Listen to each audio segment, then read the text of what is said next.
Viva Las Vegas, everybody! Welcome to Revolution Radio Live's coverage of the 2022 NFL Draft. I'm Paul, joined by Jeff. Oh, wait, where did he go?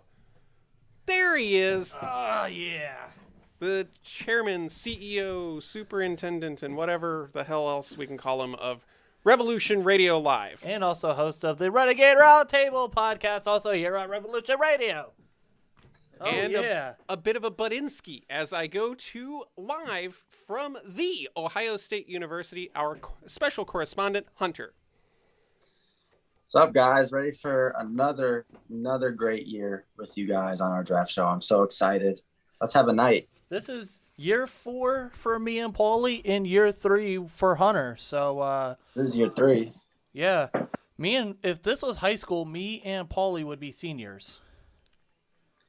We would be getting ready I to would just reached upperclassman status. Hey, I get to bully the freshmen now. So whoever's joining us next year gets a wedgie or something. I don't know. Okay then. That's interesting. Oh, watch it, Paul. Watch it. But as you can see, we are live. We are live on YouTube, on the Renegade Roundtable YouTube channel. We are also live on the Revolution Radio Facebook page as well. We will be monitoring both chats, so no matter where you are, we will be monitoring and we will be seeing your comments to see what you got to say. We'll talk about all the picks. You are going to see our live reactions and our breakdowns of each and every pick in tonight's NFL draft, which is in Las Vegas because this was supposed to be the draft that happened in 2020. Well, it didn't happen, so here we go. But again, let us know down in the comments, what is your favorite team too? What team are you rooting for? Who are you hoping that your team gets as well? As all of my chargers have clogged up right now, but it's okay. Here we go. But as you can see, Your entire setup over there just collapsed. we are good now. We are live. The question is right now, guys, Aiden Hutchinson or Trayvon Walker, excuse me. You each have a different number one pick, and this is the first time since I've known you guys that you have different number one picks. This has been a discussion point of the NFL draft, especially over the course of the last couple months. Who is the number one pick? You know what, Hunter? I'm going to let you go ahead and start off with this one first. Yeah, I think when you look at it, I think it's Trayvon Walker. And yes, like you said, I'm live at the Ohio State University. It has nothing to do with Aiden Hutchinson being a Michigan player. But more so when you look at the upside with Trayvon Walker and the potential that he has. We know how good Aiden Hutchinson is. I mean, the production last year at Michigan, he was incredible. We saw that when they played Ohio State. But at the same time, many people fear, has Hutchinson, while yes, he is a very good prospect, has he kind of hit his ceiling already? You know, is this the best we're going to get out of him? While Trayvon Walker, on the other hand, most people think he's just getting started. And the upside is endless with him. The potential is endless, you know. And I think, too, he's drawn comparisons to Aldon Smith, who, let's not forget, you know, when he was on the field was incredible. And we know the Aldon Smith comparison, the Jacksonville Jaguar GM, Trent Baalke, I think that's what his name is, was the general manager in San Francisco for a little while and drafted Aldon Smith. So he has some history there with these boom or bust players very high in the draft. And I think, you know, that's kind of his thing, is these home run picks. He's not going to take the safe bet. He wants to go for the home run and guys who have the most upside. So that's why I think he goes with Trayvon Walker at number 1 tonight. And that's why I think it's also the right choice for Jacksonville. So for me, the way I'm looking, and as you can see, and this is something that we've looked at, if you go back to the last time that we did not have for sure know who the number 1 overall pick was going to be, it was 2018. If you remember, it was just in the last few days of that is when we started to hear Baker Mayfield's name start to trickle down, and obviously he ended up being the pick. I think that's an intriguing thing to look at with this. However, as you've talked about before, where Trayvon Walker has gotten comparisons to Aldon Smith, if you look at the off-the-field issues, I also look at him. I've seen comparisons to Cam Jordan from the Saints, and he's a pretty good player as well. And if you look at Aiden Hutchinson as well, who has gotten comparisons to Joey Bosa, and Hunter, if you remember, what when I texted you during that Ohio State-Michigan game, I said he looks just like Joey Bosa. Yeah. And obviously we've seen what Joey Bosa has done for the LA Chargers. I think if you're Trent Baalke, if you're Doug Peterson, I think you can't go wrong with either of these players, but it's just going to be very interesting to see exactly how they want to go with this as well. Yeah, I mean, it would be like you said, it would be very interesting to see. I mean, yeah, like you said, the last time, 2018 was the last time we had a debate really for who the number one pick was going to be, and that was when the Cleveland Browns did take Baker Mayfield. And like you said, it was just leading up into the last couple of days. And I kind of feel like that's what happened with Trayvon Walker as well. I think after the combine, he really started to get that hype. Mm-hmm. And after Trayvon Walker started to get that hype, that's when people started to put him in that conversation. Say, okay, this guy might be a top 10, top 5 pick. But it never reached number one status. It was he was wavering kind of around that area, but he never reached there. And it only has been the last couple of days when people were like, okay, this Trayvon Walker number one thing is pretty legit. And, I think when you really look at it, I mean, like you said, I mean, it's going to be Hutchinson or Walker in my opinion. I think they did look at Aquanu and maybe Evan Neal possibly at the O-line position. But, like they just re-signed Cam Robinson to a 3-year, $44 million deal. Nice pink iPhone, by the way. iPhone 5S, by the way. Yeah, and I think not that an O-line and, re-signing Cam Robinson like that takes them out of the running, but it definitely lowers their chances. Now, I will say, I think their number one priority should be protecting Trevor Lawrence. Mm-hmm. And I think Cam Robinson was the first step to doing that. Now, do you waste your number one overall? Do you use your number one overall pick on a guy like Aquanu or Neal? It's possible. But now you think you kind of got to shift your focus to the other side of the ball with them. And here comes Roger Goodell. I was going to say, as Roger Goodell is coming up to the stage here, he's going to be getting ready to announce here shortly that the Jacksonville Jaguars are going to be on the clock here. Jacksonville's essentially been on the clock since the end of last season. Well, we've known that they were the number one pick. Derek Carr and Darren Waller? Yep. And the reason for that being because the Las Vegas Raiders, one of 7 teams not picking in the first round as of right now. That includes our Cleveland Browns, the Los Angeles Rams, Chicago Bears, Denver Broncos, Indianapolis Colts, Miami Dolphins, and San Francisco 49ers. The Rams just saying, screw them picks. Yeah, and one thing to talk about, too, there are 8 teams in this draft that have multiple first-round picks, and like you just mentioned, 7 teams that do not have first-round picks. Both are records in terms of the NFL draft. So this draft in itself is not only historic, but it's also just very confusing, to say the least, because how many of these picks do you really say for a fact this is where they're going to go? There's not that many, if at all, and that's what makes this draft so intriguing. It makes it fun, and again, now trying to go out and try to do a mock draft like me and Hunter has done, it's going to be confusing. Got it right here. Me and Hunter in our mock drafts, we have 8 picks that are the same, and outside of that, there's a whole bunch of scenarios. And it starts off just with the quarterback position. Where is the first quarterback that's going to be off the board at? Is it going to be a team? Or I've seen there's the smallest possibility they could shock us with a quarterback at number 2.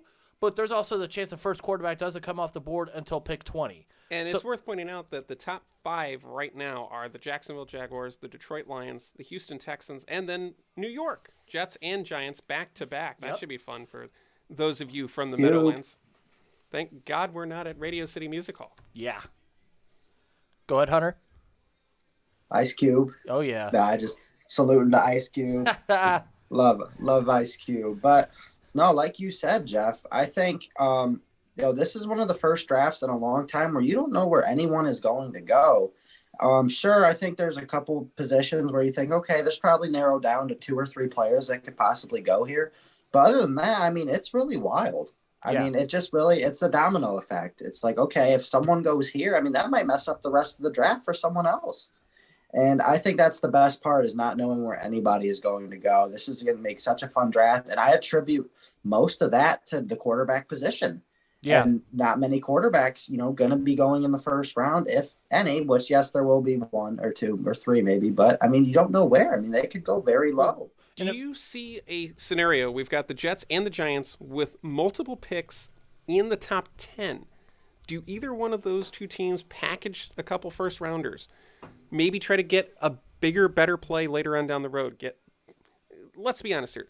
There's not a whole lot going well for the Giants or the Jets. Both of those teams need desperate help. Maybe there's somebody that they're keen in on that they want to make sure they can get later on in this draft. And you've got the draft capital with the 4th and the 10th for the Jets, the 5th and the 7th for the Giants, and also with Carolina sitting at 6. Do they need to jump over the Giants to get their guy? Well, as real quick, I want to interrupt. The Jacksonville Jaguars are officially on the clock. So that commences the start of the 2022 NFL draft. This officially starts off as probably the craziest NFL draft we have seen in quite some time here. And you are going to see us all react to everything live. And as they're showing on the television, 10-plus losses in 10 of the last 11 seasons. That one season being the 2017 season where they went to the Super Bowl, or when they went to the AFC Championship game and had a lead in the fourth quarter to where they could possibly make it to a Super Bowl. They did not, and then that's where things all went downhill for the Jacksonville Jaguars here. Looking at some of the recent first-round picks that they've had over the last 5 years, you look at they drafted their quarterback, Trevor Lawrence, last year, first overall. Then they went ahead and in that 25th pick, they traded for, they got Travis Etienne, who did not play at all last year due to a foot injury. You drafted C.J. Henderson, who, if I'm not mistaken, is not there anymore. If I'm not mistaken. No, he's in Carolina. There you go. So he's in Carolina. Then you get Clavon Chason, and then you also get Josh Allen, who's been a stud out there in Jacksonville as well. And if you notice, there you go.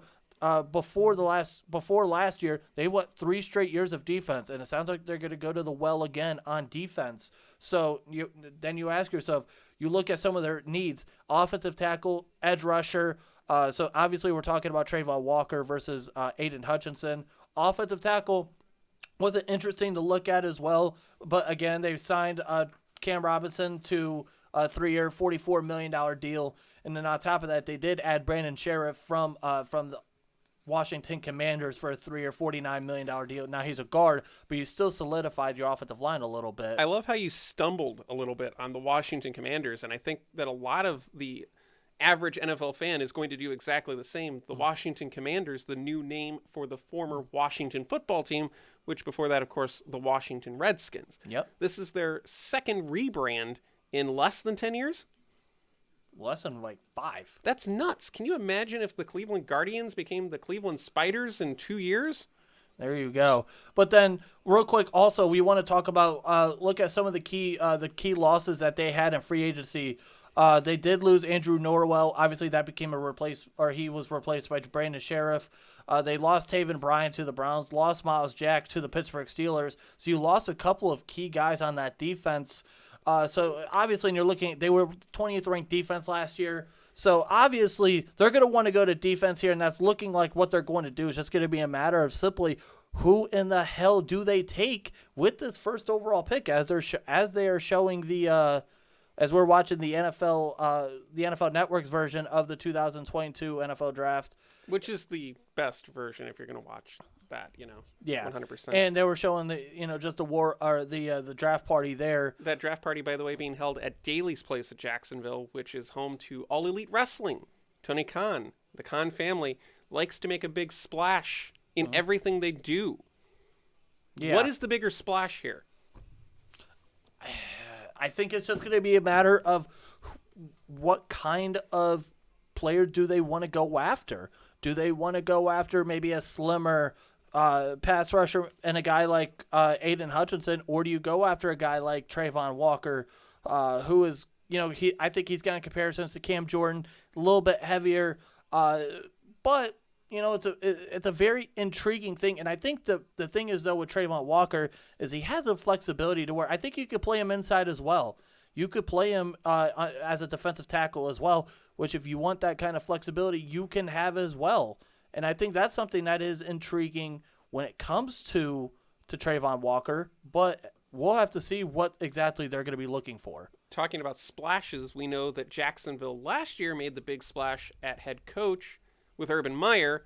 That was like a cannonball into an empty pool. Yeah, that was a drastic fail. So try number 2 here is going to be Doug Peterson, the former Philadelphia Eagle. Yeah, they obviously went with him as their head coach. So now you're looking at it. It's going to be interesting. So with this pick, now if you are Doug Peterson, this first pick sets the tone for your franchise. This is going to show what a new Jacksonville Jaguar feels like and smells like.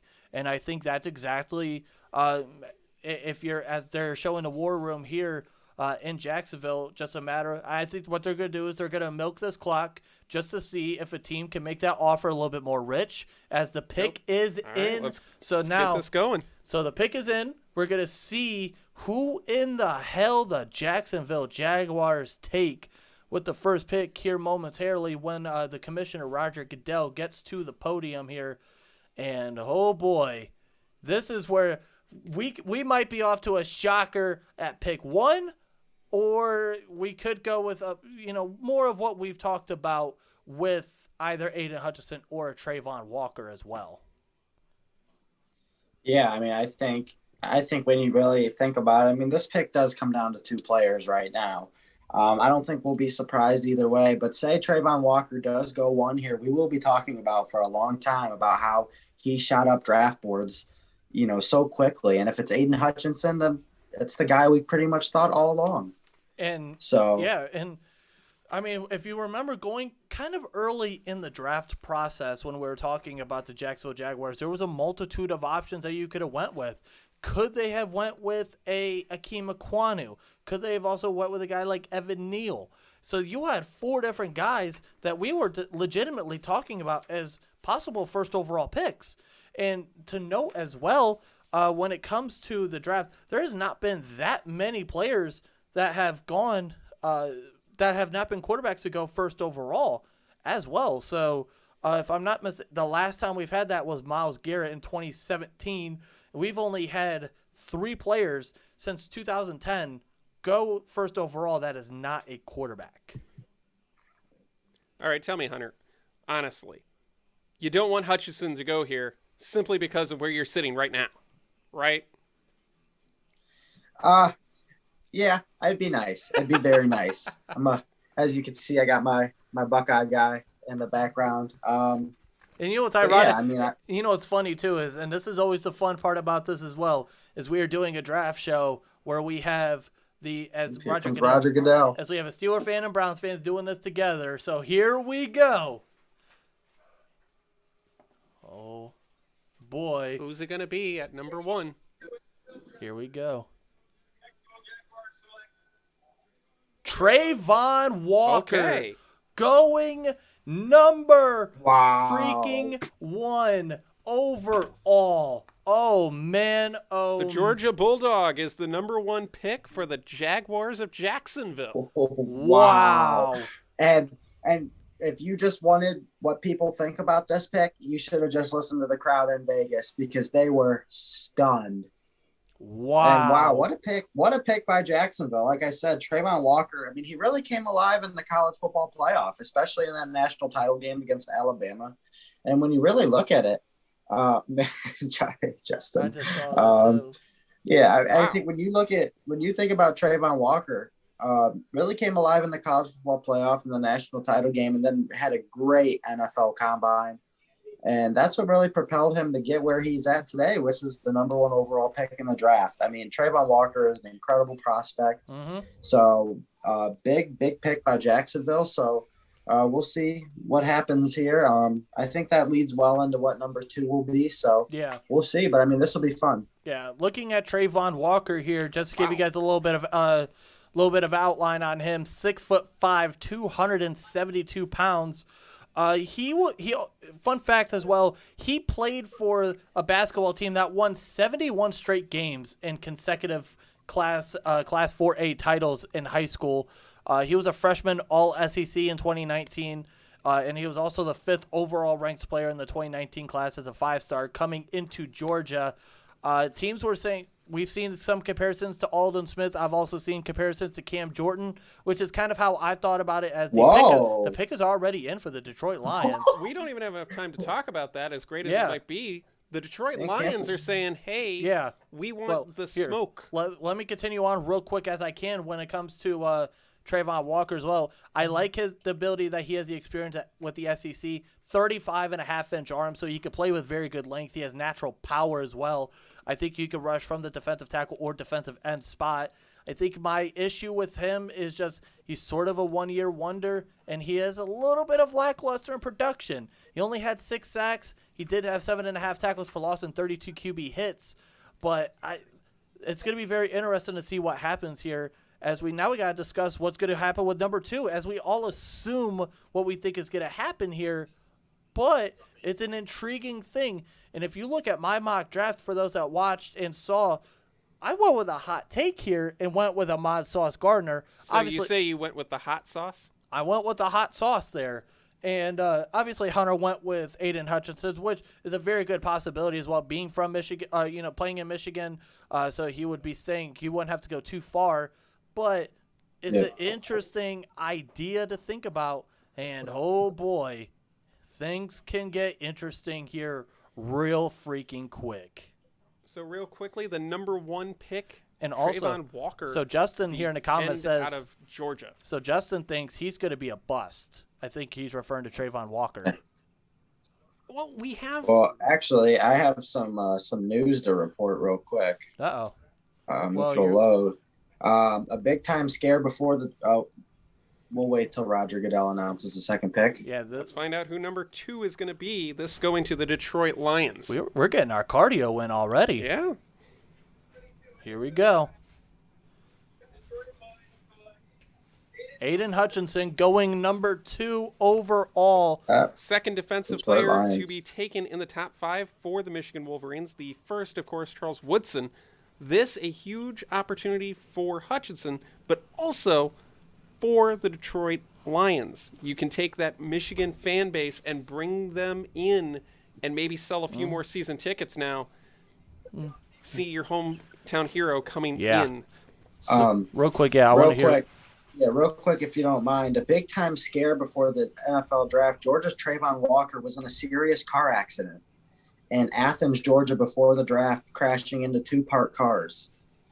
He emerged without injury somehow and no citations, but a big scare for sure. Ian Rappaport just tweeted that out. So it appears Trayvon Walker, I don't know if it was today or in the past couple of days, but Trayvon Walker was in a serious car accident just right before he was picked number 1 by the Jacksonville Jaguars. So thank God he made it out okay. Yes, absolutely. But wow, that is scary, man. Yeah, especially real quick, for the number 1 pick in the draft. Yeah, real quick, I want to get into Aiden Hutchinson here real quick. 6'6", 265 pounds here. When you think of Aiden Hutchinson, I think his ceiling can be Joey Bosa. They're both very similar build, and I think you can have that kind of comparison with him. He was a 2021 consensus All-American. He is the son of former Michigan captain and defensive tackle Chris Hutchinson, who won team MVP in his final year at Michigan as well. So obviously he is a 2-time team captain, so you see what kind of player he's going to be. I think one thing I really like about him, he can convert speed to power. He has a good get-off. He has a high motor, uses his hands very well. I think he can be a plug-and-play kind of player for Detroit, for that 20th ranked or for the whatever ranked defense. But I think the issue with him is that his frame could be maxed out, and also he struggles with downhill runs. So I think that's something he's going to have to improve on. But I think he can be a very intriguing player when it comes to Aiden, and also who's a guy who played lacrosse during his high school career. Downhill runs, you say? Oof, that sounds rough for anybody. So, I mean, I think the draft kind of starts now. I mean, when you look at the Houston Texans, I mean, this is where it's going to start getting good for a while here. So, obviously, Hunter so far 2 for 2 in his mock. Me and Hunter so far with the 3rd pick with the Houston Texans here. We both have them going Akeem Ekwonu offensive tackle from NC State. We'll see just where they go. But again, continuing on to talk about the Detroit Lions here, who again has a pick at pick number 32 as well. They did add wide receivers DJ Chark, Josh Reynolds, and also safety Tracy Walker to a 3-year, $25 million deal. They did lose Kadariel Hodge and Jalen Reeves-Maybin to Houston, but I think this was a good pickup for them. I think this helps them with the need. And again, I mean, this is only this will be the third time in 5 years they've gone defense here, because they went with Penei Sewell in 2021. Jeffrey Okudah, third overall, who has not looked as the pick is in for the Houston Texans here. Houston's already turned in their card. We're getting our cardio in right now as we speak when it comes to the Houston Texans, who again they're the second team already in this draft who has multiple first-round picks here, who also has the 13th pick that we'll get into a little bit later on. Obviously, that pick coming from the Cleveland Browns for the Deshaun Watson trade here. But yeah, let's talk about what do we think that the Houston Texans are going to do here at number 3. I think they go line here. I think they go Akeem Ekwonu or Evan Neal. But you never know. I think the chance of maybe Sauce Gardner is there, or Derek Stingley has been getting buzz. I don't know how true that is or not, about him going in the top 5. And we know Houston really needs a corner. They really need O-line. But yeah, I think they kind of go with Akeem Ekwonu here. The safe pick. You start rebuilding the O-line because you never know about Laramie Tunsil after this year. Justin, I got Nick Chubb. I was actually just getting ready to 75th anniversary. Yeah, I was getting ready to comment that while you were talking. Thank you. I appreciate that. But yeah, looking at this as well as what you just said, I mean, it almost seems like they need help everywhere. So it's, honestly, whoever they have highest on their board, you go with. Well, realistically, let's be honest here. If you're picking in the top 5 in the NFL draft, you suck. Well, not You've got problems you need to fix, because you're not getting a top 5 pick just because you made the right trade at the right time, unless you're playing Madden football. Well, but if you look at it, 32nd, they were last in offense and 31st in defense. You need a whole lot of help. Oh, absolutely. And also, if you look, they've only had 2 picks in the first round the last 5 years, because in 2021 and 2020, they did not have first-round picks, as Roger Goodell and their number 1 pick is now from 2017 is the new quarterback of the Cleveland Browns. So here we go, the Houston Texans. Here we go. Let's see where the Texans go here. Oh my God! Wow! Well, that came out of left field. Oh my God! Derek Stingley Jr. has just come off the board. So the rumors were true. Wow. Derek Stingley going number I'm stunned 3 right now. overall to the Houston Texans. Wow! Tell me how you really feel about this, guys. Oh my God! Wow. I mean, here's the thing. Stingley missed all of last year at LSU. He opted out, and he's had injury problems. But here's the thing. In 2019, his tape at LSU was absolutely tremendous. Yes. Okay, and coming into this year, he was projected to be a top 5 pick, and it was so solidified. But then here comes Sauce Gardner. Here comes some other of these prospects, and then there were concerns about Stingley. I mean, let's be real here. There is no doubt that Stingley deserves this. I mean, he is incredible. I mean, as you can see on the screen, there he is against Jamar Chase. In practice, Derek Stingley is an insane athlete. He's great ball skills. Wow, that's unbelievable. Yeah. I wonder how Sauce Gardner's feeling right now. He wasn't the first corner taken. That's wow. Yeah. Real quick, talking about crazy. Derek Stingley here, 6 foot, 190 pounds. He dealt with a Liz Frank injury that made him miss most of last season. He's only played in 10 games the last 2 years, but he was a 2020 All-American first team. He was the 3rd ranked player in the 2019 class, and now 3 years later, he is the 3rd pick in the 2022 NFL Draft. He doesn't turn 21 until June 20th. So there's that. I think the comparison to him is Marcus Peters. Peters and Stingley both have good coverage skills, and they have good speed and athleticism. And I think they also have the ability to make big plays on the ball, and they could be elite game-changing. They could have that kind of a impact on them as well. I think he could project to be a Pro Bowl kind of corner if he can stay healthy. Real quickly, the New York Jets on the clock right now, and they are just under 5 minutes left. They are the longest time taken of any of the picks thus far in the first round of the 2022 NFL Draft here on Revolution Radio Live. This could also be the first pick that goes offensive here, because we've had gone 3 straight defensive players as well, and this is also back-to-back teams with multiple first-round picks. Remember when I said a little bit ago that the domino effect, that one surprise pick can mess up the rest of the draft for everyone else? Yep. I kind of feel like that just got going at number 3. Yes, there was buzz about Derek Stingley going at 3, but I don't know how much was read into it. And I mean, wow. I mean, I'll be honest, I wasn't expecting it at all. I love the pick by Houston, though. I didn't see Stingley falling out of the top 10. I was just going to ask you about that. Do you think that maybe the Cincinnati bubble is what caused that to pop here? A lot of people said that Cincinnati wasn't as good as they showed last season, and a lot of people are saying that Cincinnati players are being overvalued. And does that play a factor into later on in the draft for Desmond Ridder? I think it plays a little bit of a factor. I won't lie to you, but at the same time, I also could see why it doesn't, because I mean, there's been other positions like, for example, Malik Willis at Liberty. You know, that's another big one, even at the quarterback position, which is the biggest position in football. I mean, Liberty's not a D1 powerhouse, or even like, let's go back a couple of years, Josh Allen coming out. I mean, we see how good he is now, one of the premier quarterbacks in the NFL, came out of Wyoming. You know, so I think it plays a little bit, but also I think another big factor into it is Derek Stingley hasn't played in a long time. He's been hurt. He's opted out.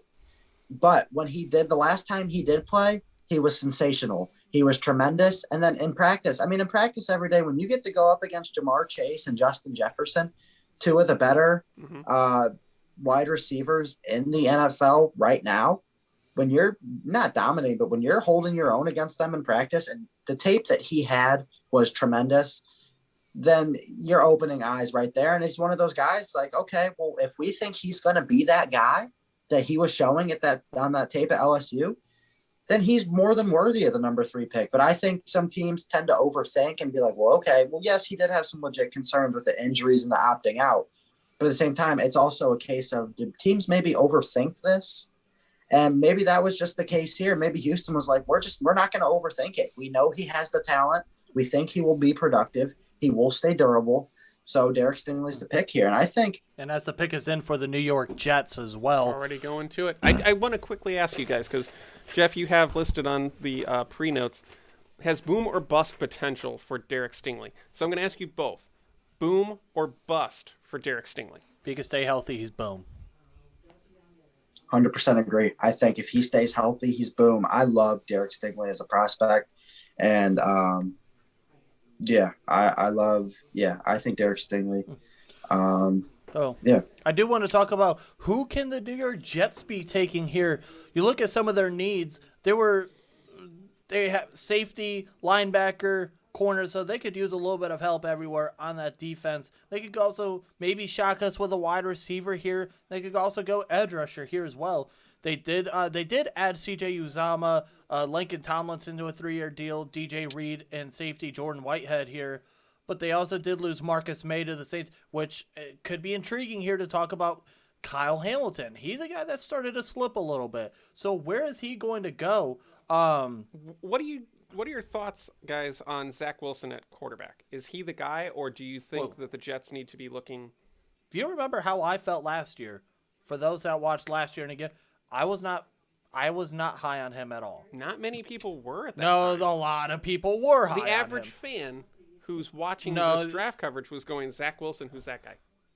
No, I don't. Because that's the same person who saw the Giants draft Daniel Jones and went, Daniel Jones, who's that guy? Right now you're getting these picks that are being made are not, quote unquote, the sexy picks. Let's be honest. You're not getting quarterbacks or wide receivers or offense of any kind. And here comes Roger Goodell with the 4th pick. We'll see what the Jets do here. Here we go. Boy, they must have an after party like you wouldn't believe out there. Yeah, honestly. Here we go. Sauce Wow. freaking Gardner going number 4 overall to the New York freaking Jets here. Well, look at that. 2 corners off the board in the first 4 picks. Who would have thought? I mean, that's crazy. I think in my mock draft, I didn't have the first corner going till 7. Look at that. By number 4, they're both gone in Stingley and Gardner. So that's the fun in all of this. Wow. Ahmad Gardner. I love Ahmad Gardner. When you talk about Derek Stingley and how much I love him as a prospect, I love Ahmad Gardner even more. Ahmad Gardner is going to be a stud in the NFL. So, I mean, look, I don't even think he knows where to go. He's running. I love it. Hopefully that's not a foreshadow to say he doesn't know where the hell to go in the NFL. But yeah, I want to talk real quick about Sauce Gardner here. Probably the best cornerback in this class. 6'3", 190 pounds here. Had 3 interceptions. He was a 2021 All-American. He has not given up, or out of 1,000 plus career coverage snaps, only 13 catches for 117 yards allowed this season. And he was the 163rd ranked player in his position and the 41st ranked player in the state of Michigan here. I mean, my God. And again, he hasn't given up a touchdown in his 3-year career at Cincinnati. Yeah, and when you look at Sauce Gardner here, Sauce Gardner is the first person out of Cincinnati to be drafted in the first round since 1971. That is 51 years. That's also the year my parents were born. So if you guys are listening, yes, you guys are old. So, no, I'm just kidding. Get Paul. It's going to be a meme tomorrow, isn't it? And that's the funny thing here is that Cincinnati, that's 51 years, and they have the potential to have 2 first-round picks tonight. So, I mean, that's the fun in all of this, Sauce Gardner. But now, Paul, I'll let you take it back here. But, I mean, now we start the New York Giants. Two out of the next 3 picks. Real quick, I do want to mention one thing, too, about Ahmad Gardner here. I think he has the comparison. I think his ceiling, he could end up being a Jalen Ramsey. I could absolutely see it. One of the more hyped corner prospects in a few years. He's the most hyped cornerback prospect we've had since Jalen Ramsey. I'm so confused, though, because we've got the shot at the live draft party for the Jets. It's being held at the stadium. Yeah. So did they just divide the stadium in half and be like, Jets fans go that way, Giants fans go that way, and don't you scream when we make our picks? Is that how that works? That's fun. That is funny. That is funny. I've watched them do the field switchover. It's really cool. You can see that on YouTube. It's nuts how much work they put into that. So I have a question, if I can ask real quick. Go for it. When does the first trade come into effect? Because someone's going to trade up here soon. Well, is it Carolina at 6 possibly? So is it what's one up, of Mike? the Giants picks? Well, what if you're Carolina? Are you calling up the Giants right now and saying, "This is who we want"? Are you going to take him? Honestly, I think if I'm the Carolina Panthers right now, I think I'm trying to trade down. If you are not going quarterback. If you are not going quarterback, if you are going O-line, which we think they're going to do, then I think you should call the Pittsburgh Steelers. Call maybe even the Seattle Seahawks. Call the New Orleans Saints. If they really want a quarterback that bad, they will overpay. Well, the pick is in for the New York Giants here. Boy, these things are coming hot and heavy, quick and fast. Yeah, we're getting our cardio in here again. I love it. But yeah. Well, it's also like 5 o'clock out there on the West Coast, so their day's just getting started. Yeah. But real quick, I do want to let's talk about the New York Giants here, who again has a pick. Who's going to have a pick here, well, with this pace in about 15 minutes as well, if they decide to stick with that pick with the New York Giants here. They have a first-year head coach in Brian Dable, first-year GM and Joe Shane. You look at some of their needs, linebacker, offensive line, and safety. Shut up, Justin. But I don't know what Justin said, but it's probably true. He said, "Oh, hi, Jeff. Cardio. So, you're not moving." So I have 2 things here. Jeff, Paul, who do you guys think the Giants are going here? I'm sticking with my mock draft pick. I think they go Kayvon Thibodeau here. But I mean, you never know. I think I'm looking at it here. I think I'm gonna Oh, stick. yeah. I think I'm gonna stick with my pick here. I think I'm gonna go with. Comfy chair, Jay.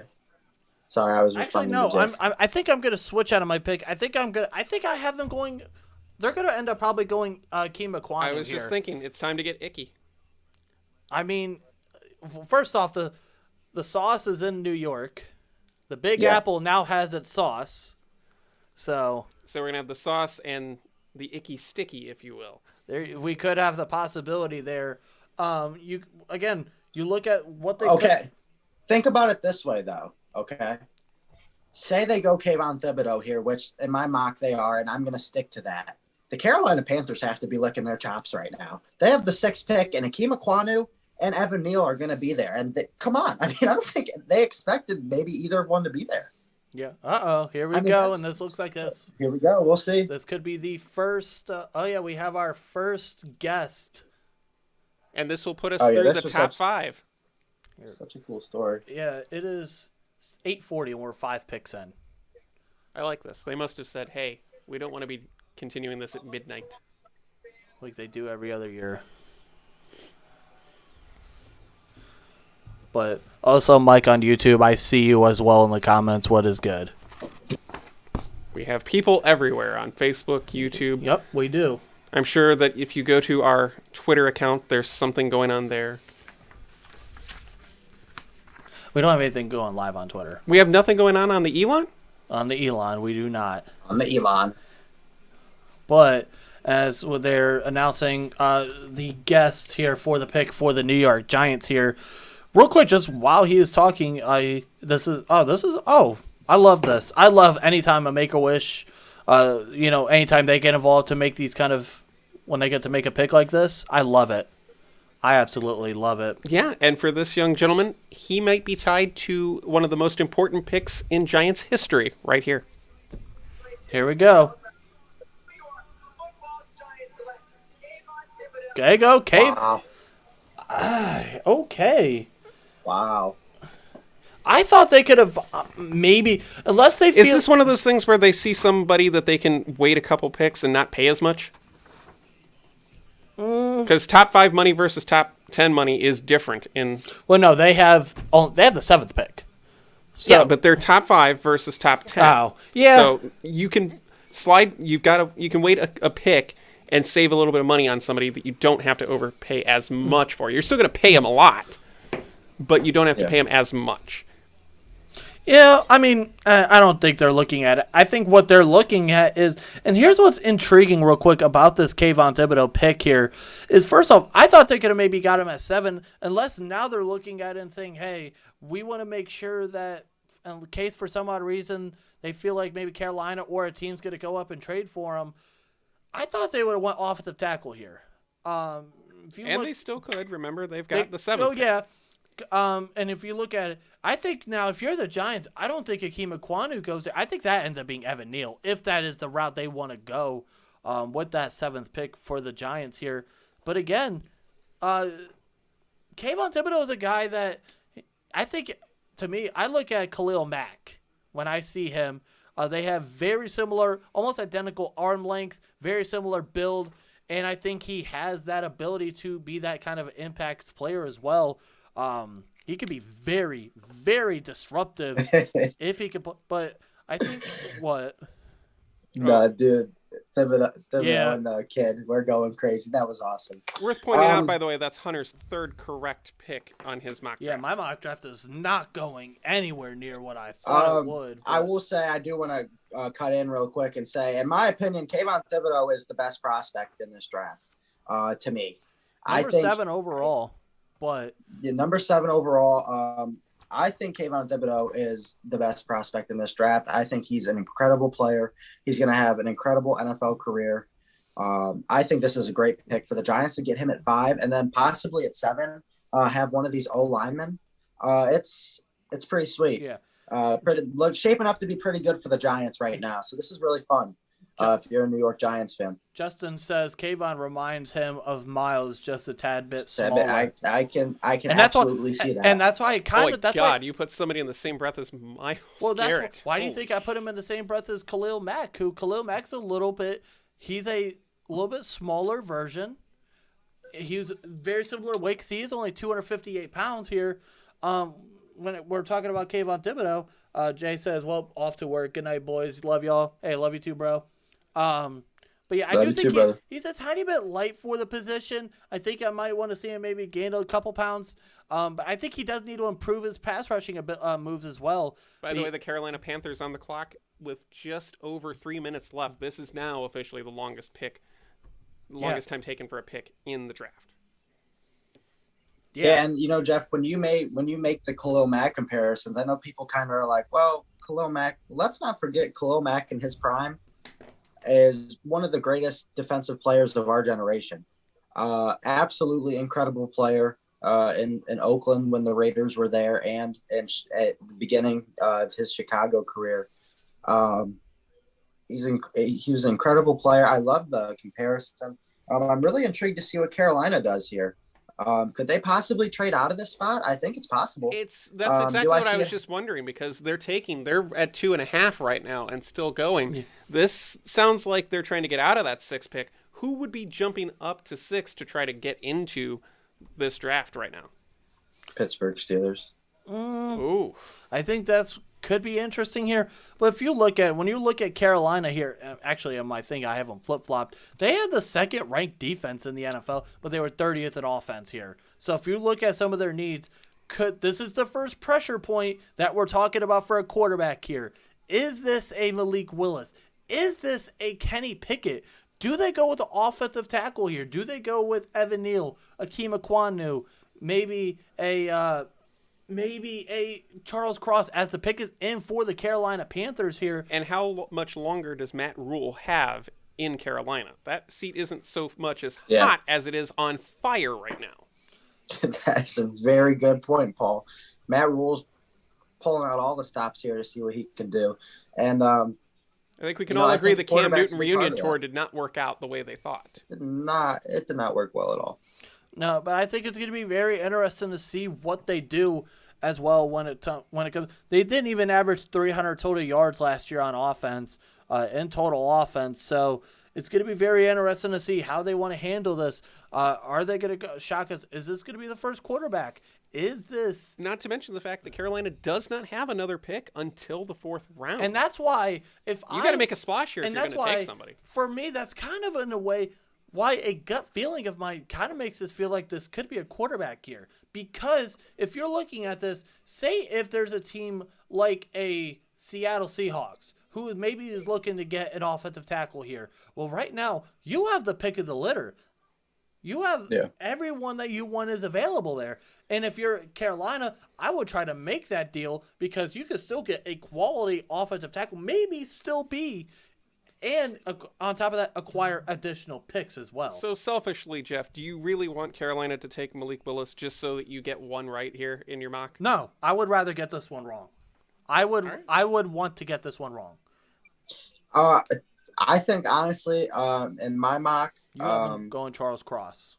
Yeah, move Charles Cross. But I think they go O-line here. Well, and also, taking into consideration, that was also in your mock draft, also similar to mine, we also had 2 offensive tackles already off of the board. So Well, yeah, that's the point I was getting ready to make, was that I think they do stay with O-line. I think they do take Akeem Ekwonu here. That's my pick. I think he's the best O-lineman available right now. And I don't think they go quarterback here. So I could definitely see Akeem Ekwonu or Evan Neal going here, but I'm going to go with Ekwonu for now. Yeah, it's very interesting to see what in the hell they're going to do here when it comes up to being the pick for the Carolina Panthers, who were 5-12 last year. And you look at some of their recent first-round picks, J.C. Horn, who did not play much at all last year, tore his Achilles. He was out for the year. You had Derek Brown, who was a defensive tackle, Brian Burns, DJ Moore, and Christian McCaffrey. Wait, Run CMC was a first-round pick? You're damn right he was. Does that shock anybody? 8th overall. He was the 8th overall Run pick CMC? in the 2000s. The reason why many of us were successful in fantasy football or won a championship. Not me this year because I took him 2nd.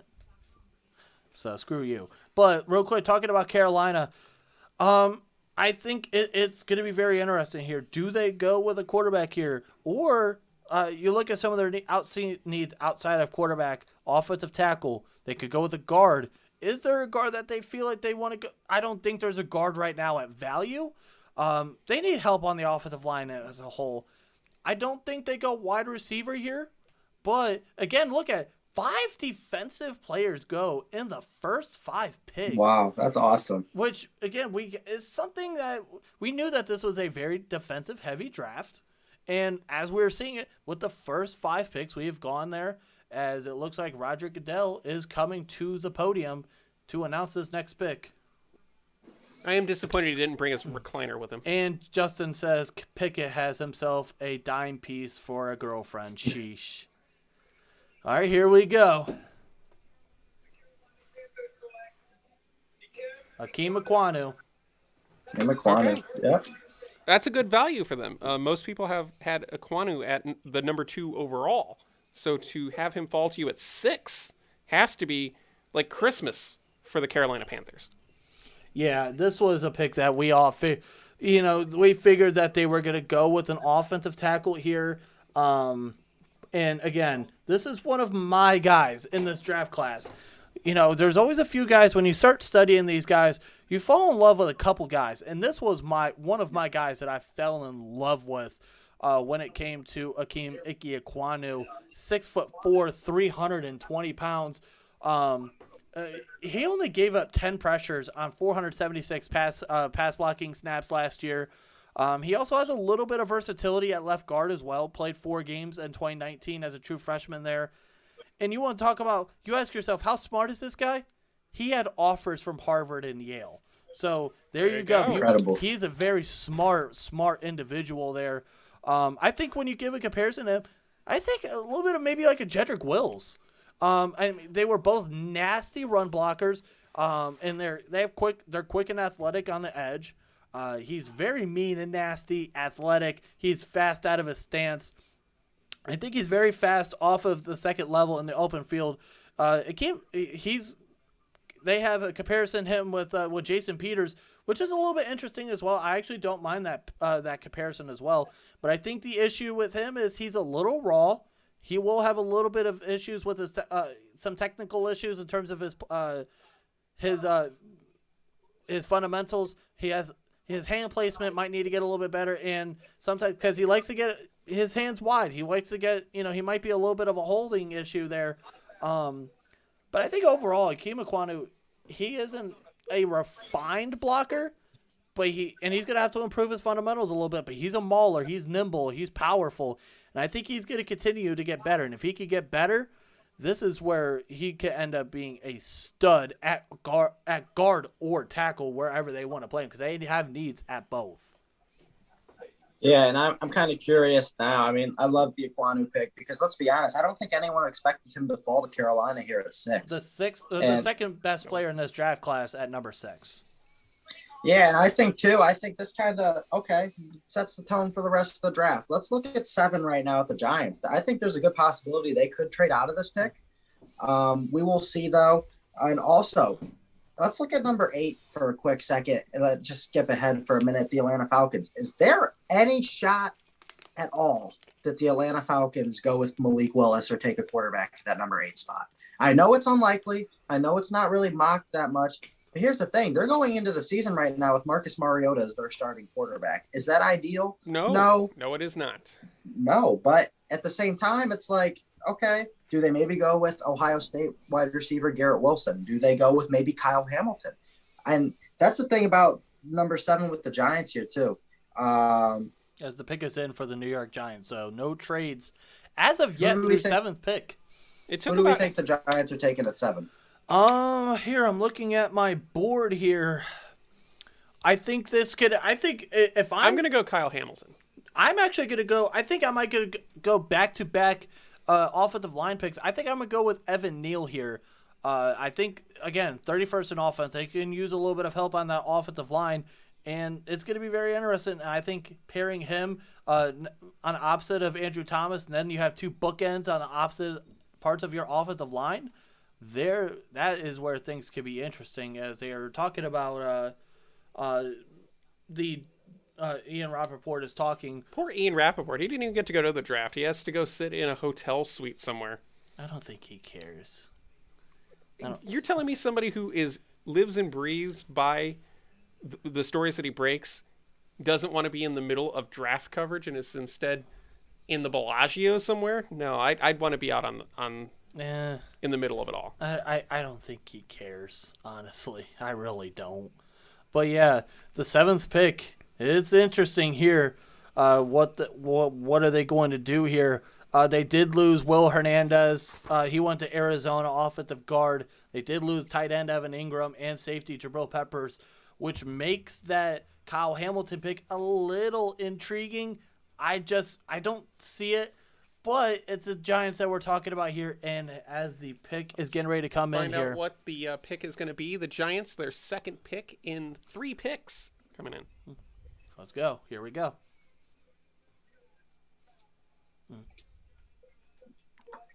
Evan Neal. So if we look at it, I got the 2 picks right, just flip-flopped. That doesn't count, does it? No, it doesn't. Damn it. It doesn't count. But yeah, Evan, I don't have a sorta highlighter that I can use here.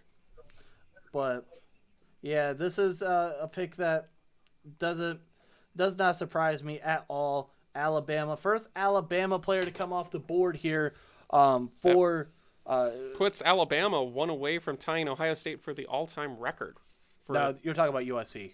Alabama only has 7. Bama's at 75. Apologies. So looking Sorry, I got you Bama fans excited for nothing. And we know that's been happening a lot this season. Oh, here we go.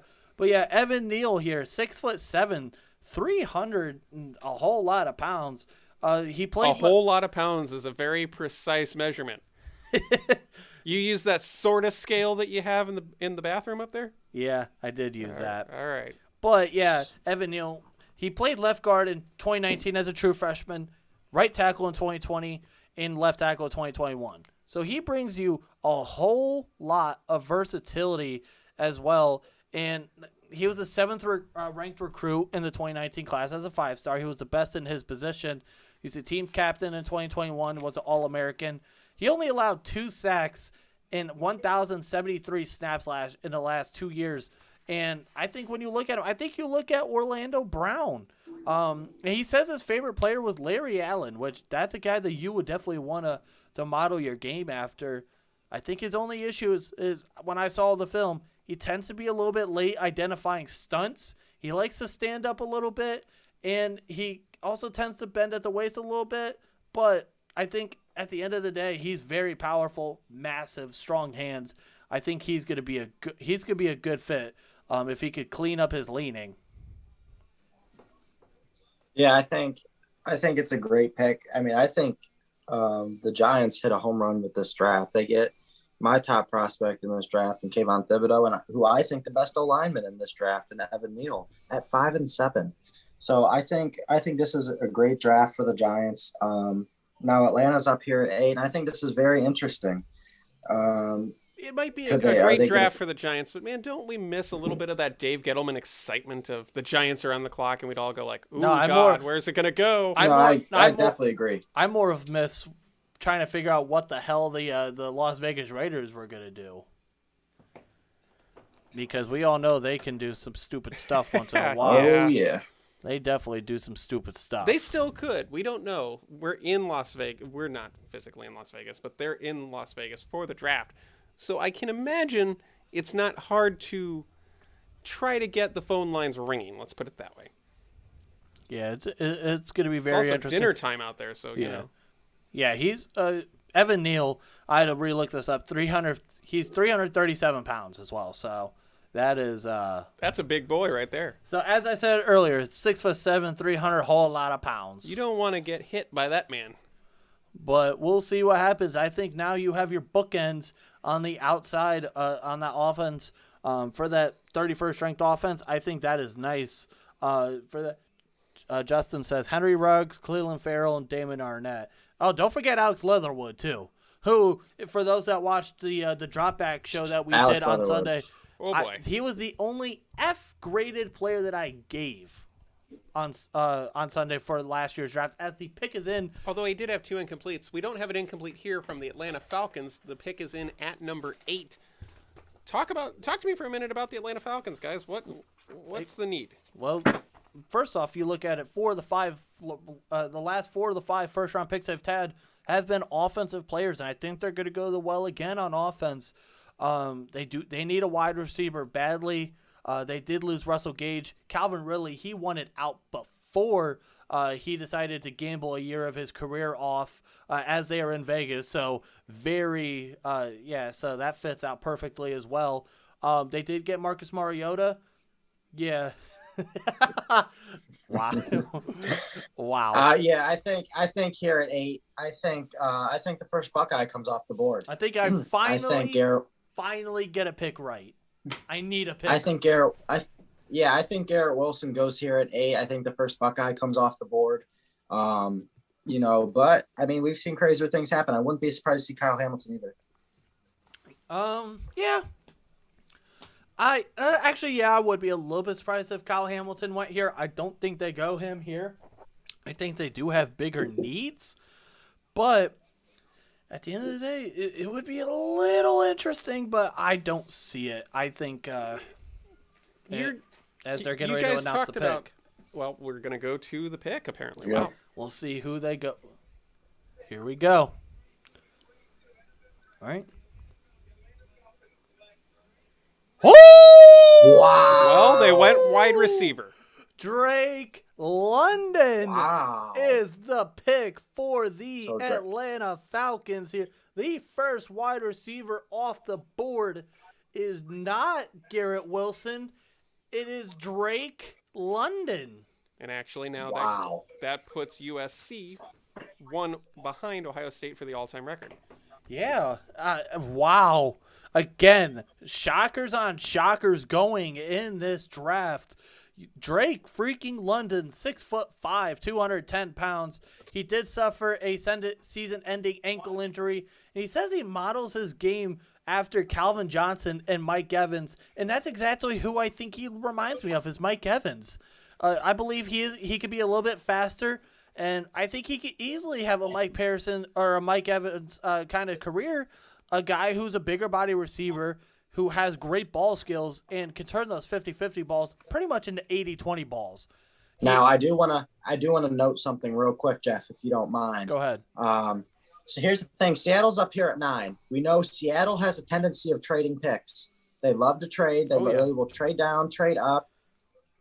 Is the possibility that a team like, let's say, New Orleans, or a team like Green Bay, per se, or Dallas, a team that says, okay, we wanted Garrett Wilson, Atlanta takes Drake London here. Is there a team possibly that trades up to 9 here for Garrett Wilson? If so, that would be a very, very, very costly pick. Mm-hmm. But I think at the end of the day, if you're one of those teams that are really competing, I think, and as they're showing with the catch radius, what I love about Drake London, going back to him for a second, I think the area code is the catch radius. And he's going to be a red zone monster. He's going to be a nightmare down there. I think my biggest issues with him is I think he has a basic route tree. He lacks, I think, that true deep ball speed, honestly. He might want to get a little bit more muscle on him if he wants to really utilize that bigger body to his full potential here. But I think if he could continue to develop with his route running skills, I think he's going to be an absolute stud. I agree with most of what you said there, but I don't know if I necessarily agree with putting on weight, specifically muscle. If he is a route runner, specifically you kind of want to make sure you stay where you are so that you're not lugging around too much. Then you start to slow down.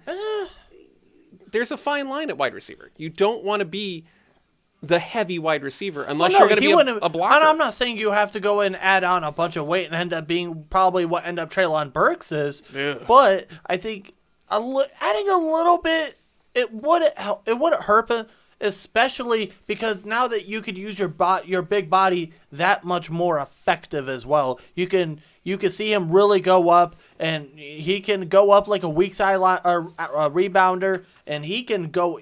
I think adding just a little bit of weight, I think, will be huge for Drake London here. as we're going to see what their NFL comparison is. So they're comparing him to Larry Fitzgerald, which Wow, that's a heck of a comparison. that is a very if you can play anything like Larry Fitzgerald, you have your Atlanta Falcons have themselves a stud. As the Seattle Seahawks, with less than 5 minutes to go here, again, as I believe what Hunter you said, they like to trade picks. That 2018 pick was the first time that they had a first-round pick since 2012 when they took Bruce Irvin. So they like to draft, and again, they did not have a first-round pick last year, as that was a part of the Jamal Adams trade. And if you look, they've gone 2 of the last 3 years, they've gone defense. You look at some of their needs. Could this possibly be a shocker of a quarterback here? I was just about to say, you just traded away Russell Wilson, and you are basically putting the keys to the kingdom in the hands of Drew Lock. I mean, it seems like if Denver's willing to get rid of Drew Lock, I would be willing to get rid of Drew Lock, is what I'm saying. So Justin says 49ers in deep talks with Baltimore revolving a Debo trade. There's been a lot of discussion. Debo has been talked about as possible trade candidate tonight. We're all of us Cleveland fans are watching the Baker Mayfield discussion, trying to figure out where he's going to go so that we don't have to worry about that situation anymore. We haven't had a whole lot of true discussion about trades. And I think once we get out of the top 10, I think it's going to explode. Things could get real interesting. And like I said, we're at pick number 9. No trades have come up yet. So Jeffrey Mark says never mind. It's just a scam. Cool. Awesome. What now? It was one of those, hey, you could click this link to win.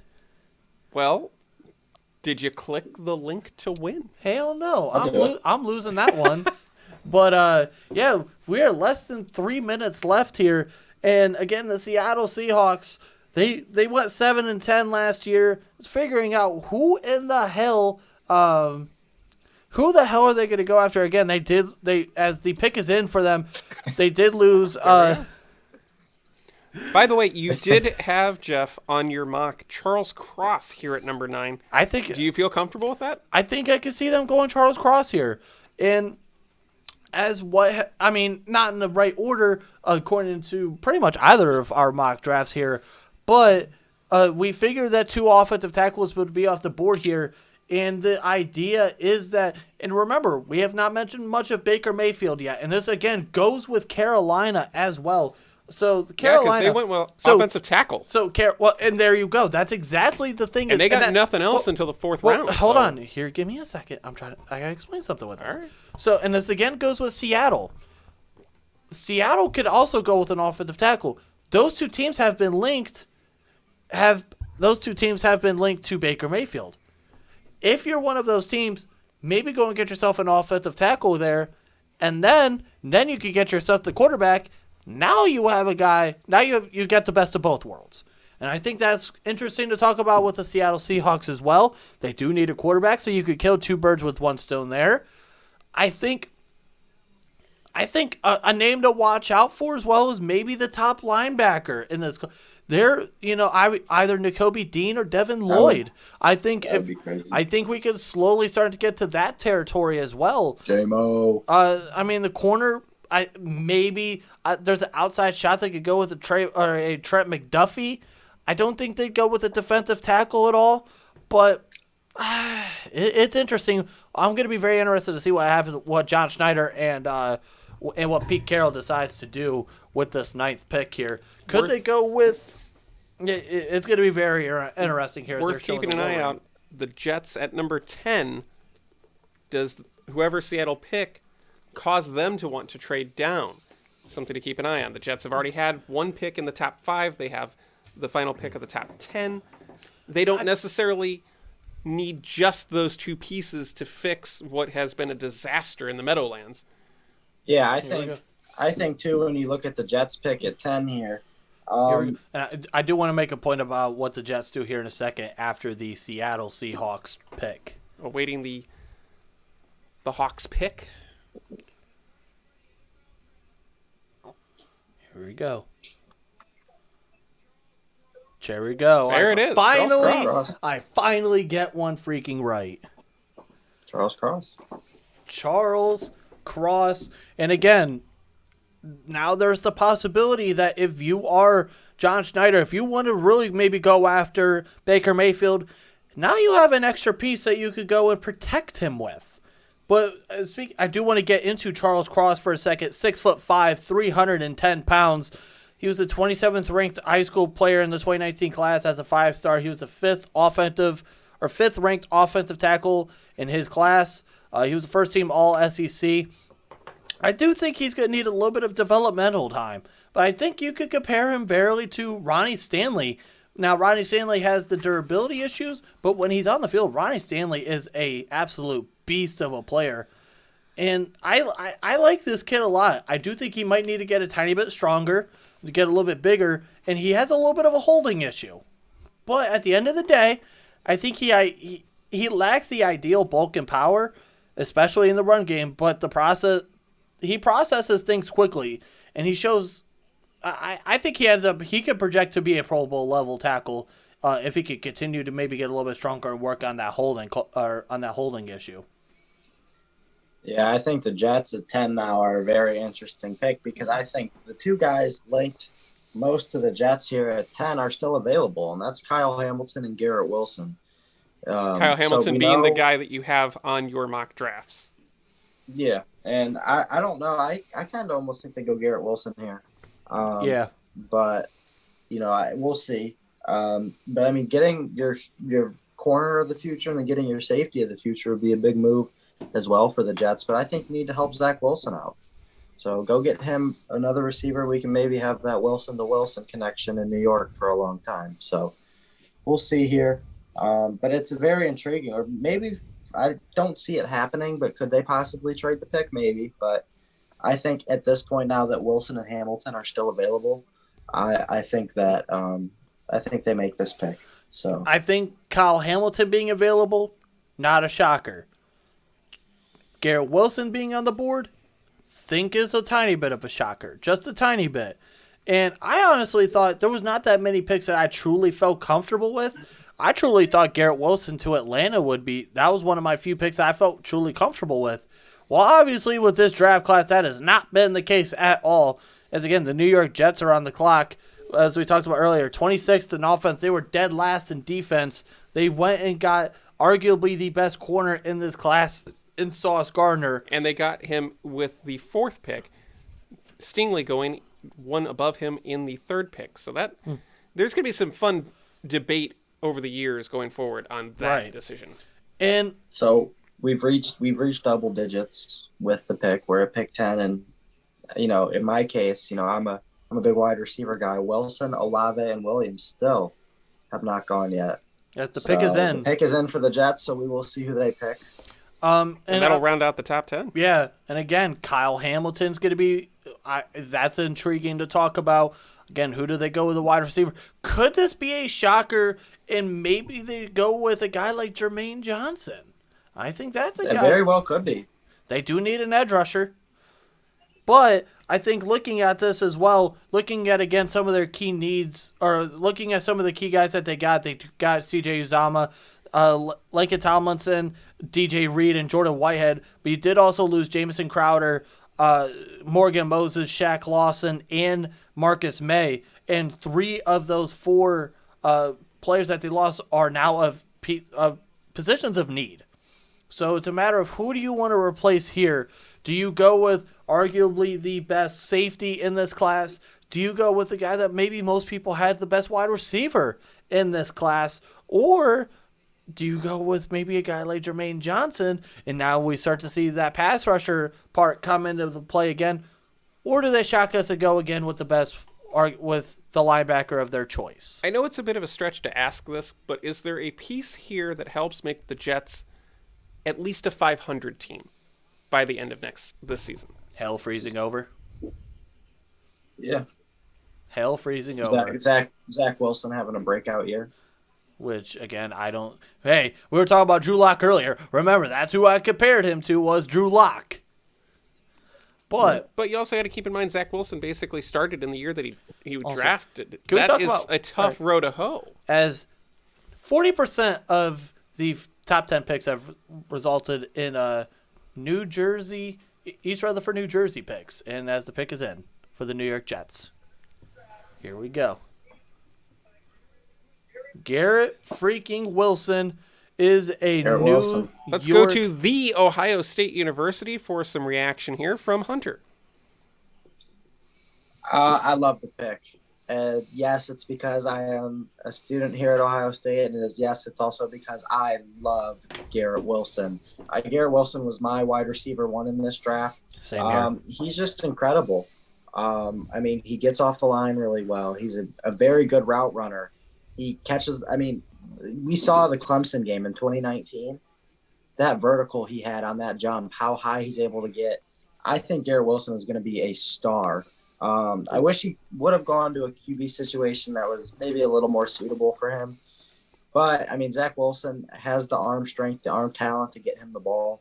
So, I mean, it's just a matter of can they get Mekhi Becton, that situation under control and get the protection. But I love the Garrett Wilson pick for the Jets here. I think Garrett Wilson, and he does the OH for Ohio State. Doesn't get any better than that. Uh-oh, we have a trade. We do? The Washington Commanders are trading back from number 11. We don't have Rappaport hasn't said who is trading up with it yet.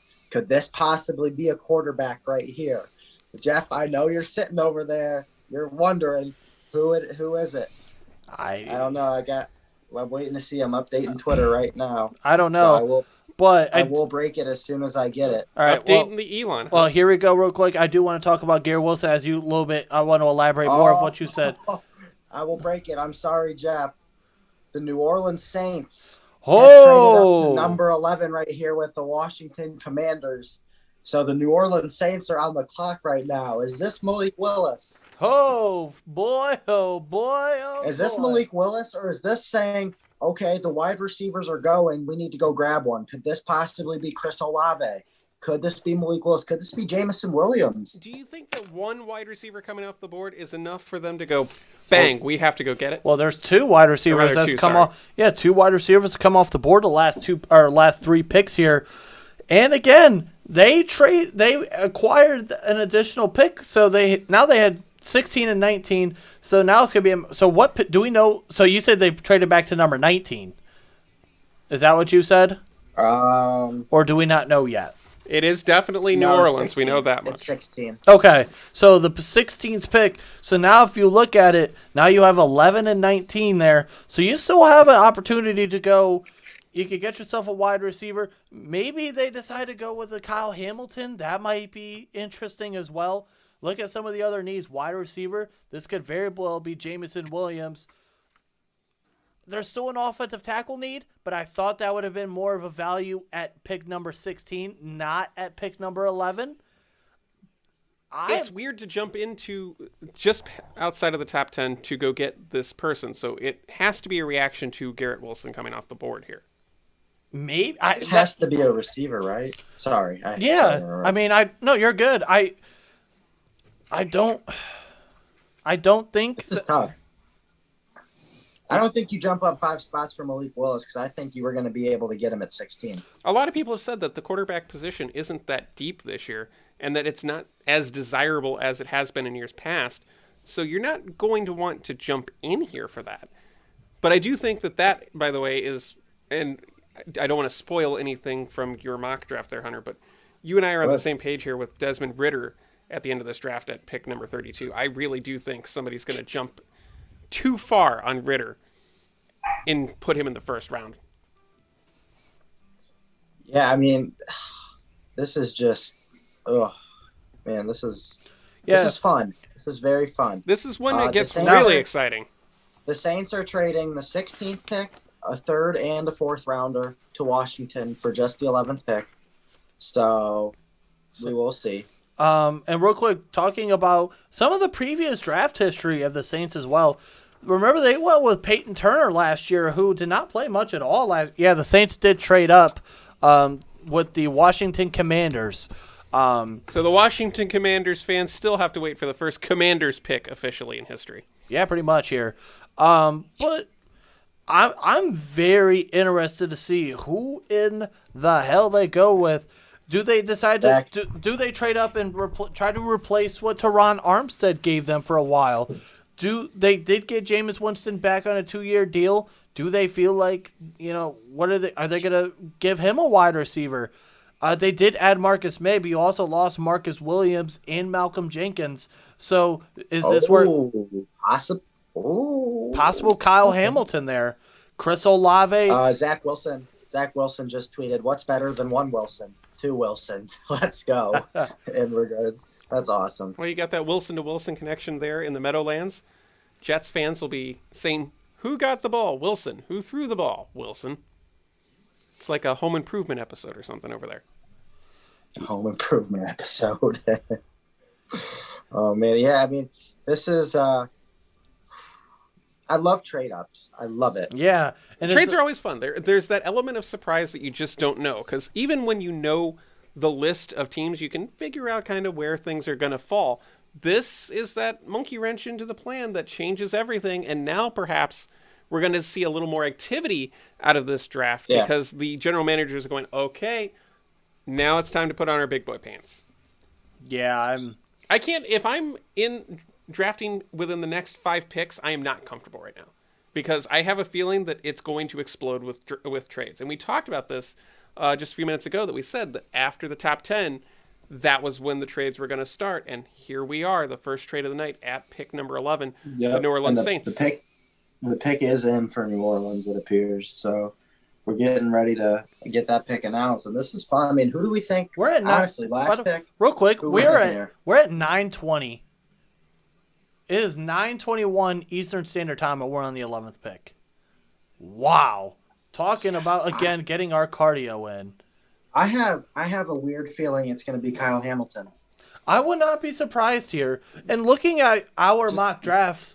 So at number 16, you had a Malik Willis going. Oh wait, no, yeah, you had Malik Willis going at number 16 to the New Orleans Saints. I had Trevor Penning.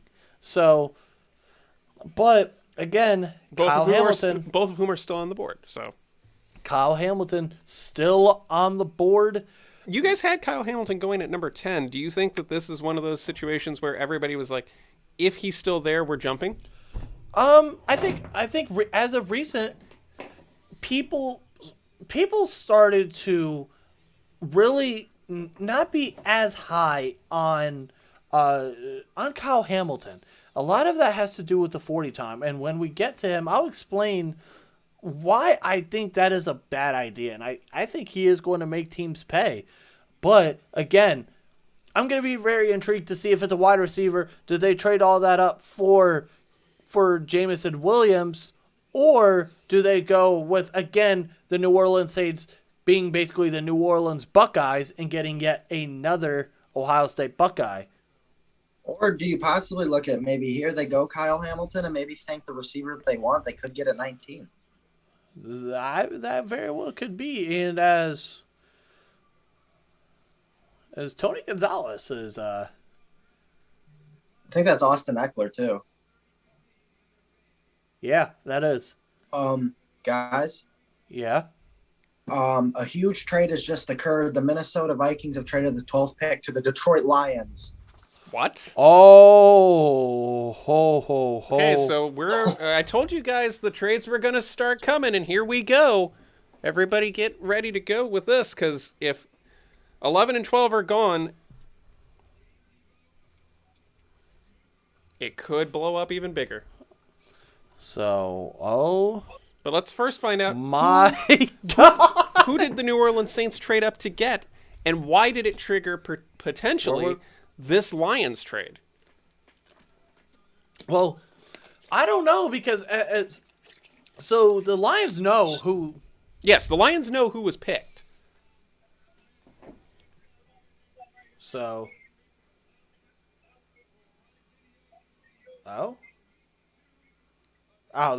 They're promoting Amazon Prime Thursday Night Football. Anybody excited for that? Because I have never been less excited for something in my life. Paul, you don't even like football. Hey, I don't. So that means the week 2 Thursday night football game is the Chiefs at Chargers.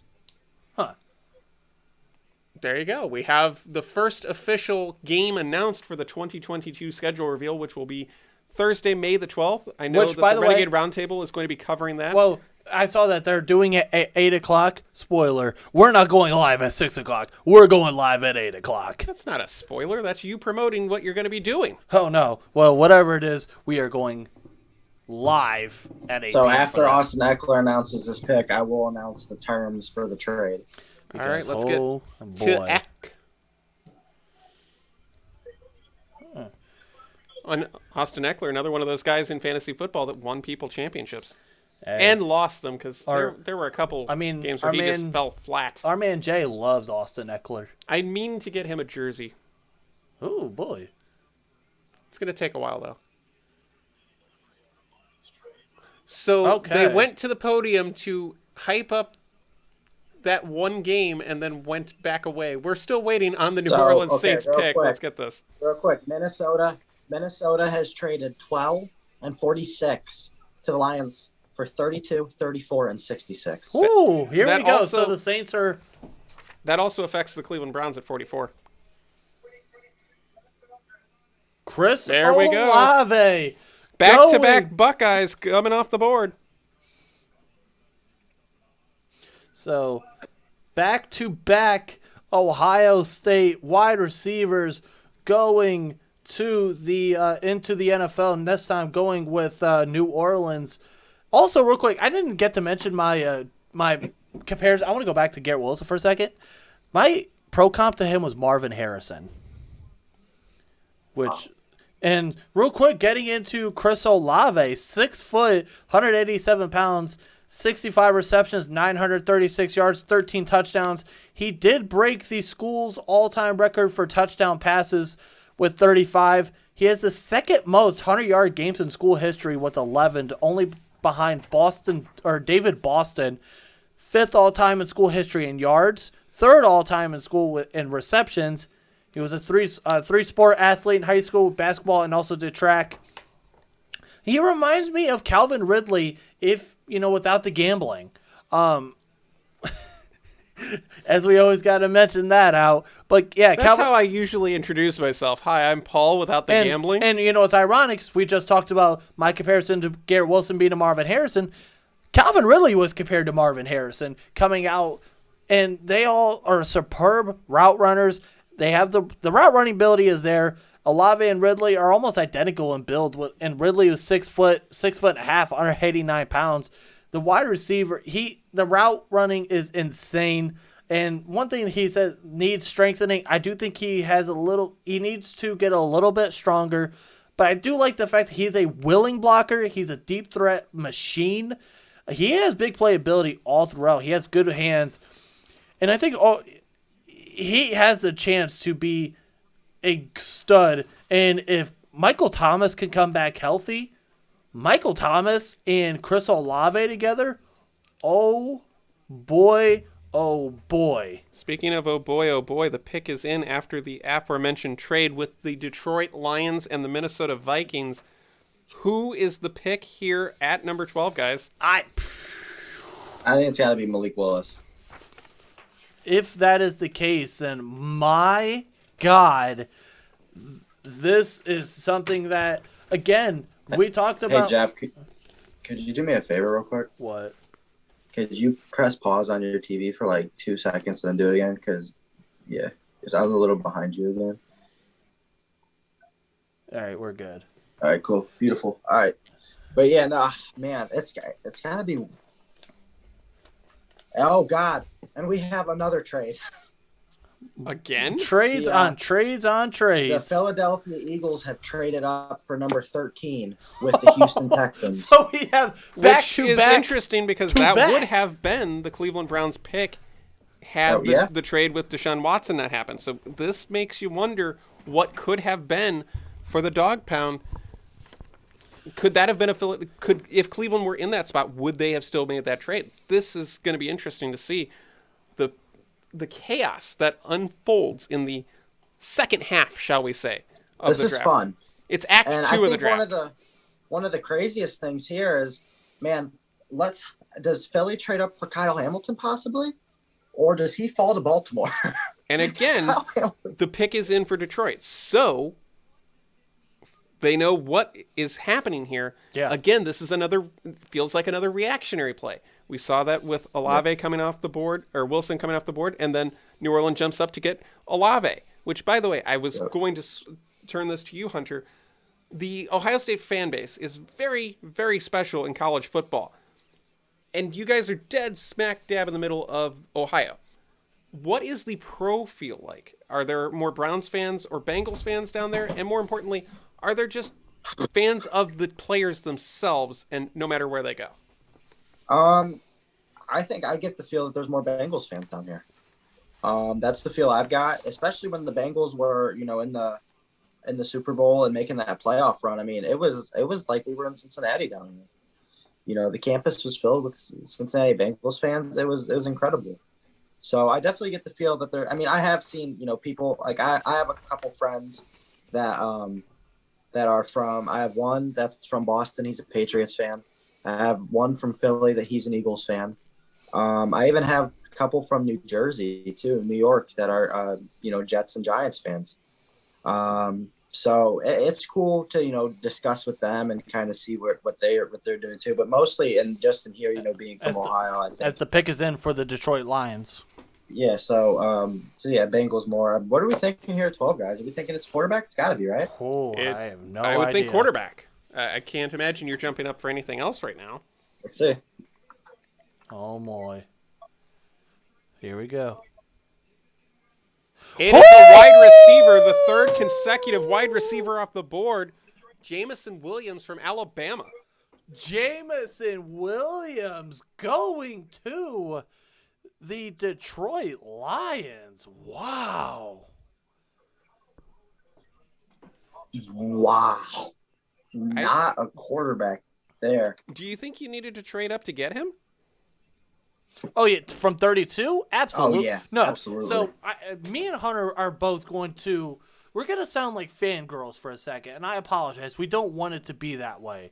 But me and Hunter both love Jamison Williams and what he can do. Williams. 79 Show him some love, guys. 79 receptions, 1,572 yards, 15 touchdowns, averaged 19.9 yards per catch. So basically 20 yards per reception for Jamison Williams. Suffered a torn ACL in the national championship game. He was a transfer from, again, Ohio State. To think about this with Jamison Williams, he is, if it wasn't for the ACL tear, he was going to be the top wide receiver in this class, and he transferred because he could not get a pick, or because he couldn't get on the field because of Chris Olave and Garrett Wilson. And that ironically enough, goes right behind them in the draft. That's almost poetic justice. See, Justin says he doesn't believe in Williams.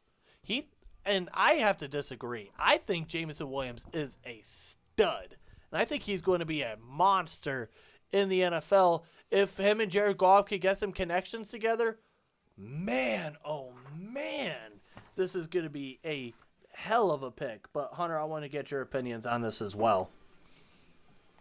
Yeah. So Jeff, first off, I'm going to tell you, you're going to have to pause your TV for like 3 more seconds. How do you keep on being that behind? I don't know, but anyway, a young Deshaun Jackson. That's not a bad thing at all. I love Jamison Williams. Like you said, former Ohio State Buckeye, Alabama wide receiver, unbelievable speed. I mean, let's just put that out there right now. I mean, his speed is incredible. And when you look at speed guys like that, that's the thing is they go, okay, well, they have speed. That's enough to propel them up the rank. But let's talk about Williams as a route runner. Very good route runner. And you don't see that with guys with his speed. And also, I don't know if he'll be a return specialist in the NFL, but he's a hell of a returner as well. He showed that at Alabama. So I love Jamison Williams here. I think coming into this draft, he was my wide receiver too, right behind Garrett Wilson. And I love this pick for the Lions. You go out and you get Aiden Hutchinson at 2, and then you go get Jamison Williams. And Jamison Williams, TJ Hawkinson, Amon-Ra St. Brown. I mean, that's a good start right there. Yes. After drafting Penei Sewell last year as well. I mean, that's a very good start for a Lions offense. That, maybe quarterback, could we see, one of those guys that have been wavering on the trade market? Could we see them going there? So, Well, the pick is in for Philadelphia at number 13 through that trade that we discussed earlier. Yeah, I am very, this whole entire draft so far has been nothing short of insanity. Let's just say that. Well, that's always fun, so though. When you look at it, fun. We've had back-to-back trades and also back-to-back wide receivers. Now, and this was a trade as well, so you're probably not going with a fourth wide receiver in a row here, right, guys? No. So what is the need for Philadelphia? I don't think so now. I think if Chris Olave and or Jameson Williams was there, they would have went wide receiver. But I'm interested to see why they felt like they needed to get ahead of Baltimore here. Looking at some of their needs that are similar, they both need corners. Do they want to make sure they can go and get their corner of choice, whether maybe it's a Trent McDuffie? Do they maybe want to try to go and get Jermaine Johnson here? Or do they want to make sure that they can still continue to go and get themselves a good wide receiver? And that is something to talk about as well. It's kind of funny to me too. I mean, let's be honest here. I mean, Kyle Hamilton is falling a little bit here. And I know a lot of people didn't really expect him to fall lower than 11th, maybe to Washington. But I mean, we're on pick 13 right now. Could he go here? Yeah, absolutely. And I actually think that, what's it called? I think he has a very good chance to go here. But if not, I mean, Kyle Hamilton's falling. Yeah, he's slipping right now. This was a man who at one point was considered the number 4 overall, and we're now 13 deep with the pick from Philadelphia coming up shortly. There's always one guy whose stock falls pretty significantly. What is the floor for Kyle Hamilton here?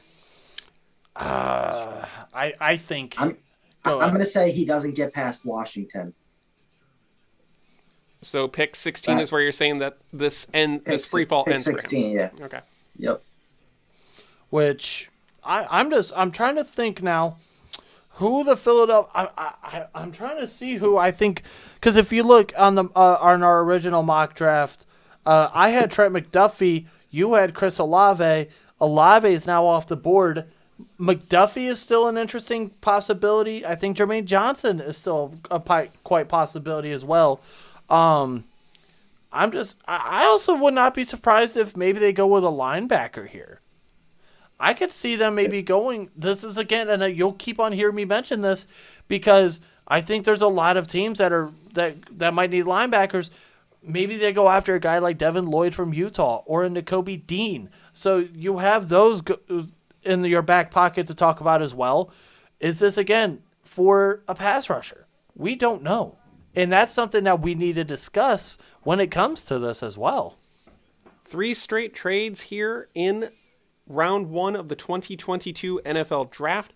We have 4 wide receivers in the last 5 picks. The only exception to that would be the offensive tackle out of Mississippi State going number 9 overall to Seattle. Wide receivers, we talked about it when this whole thing started with the first wide receiver coming off the board. Was there going to be a run on the receiver position? And apparently the answer was not only was it a run, it was a gold rush.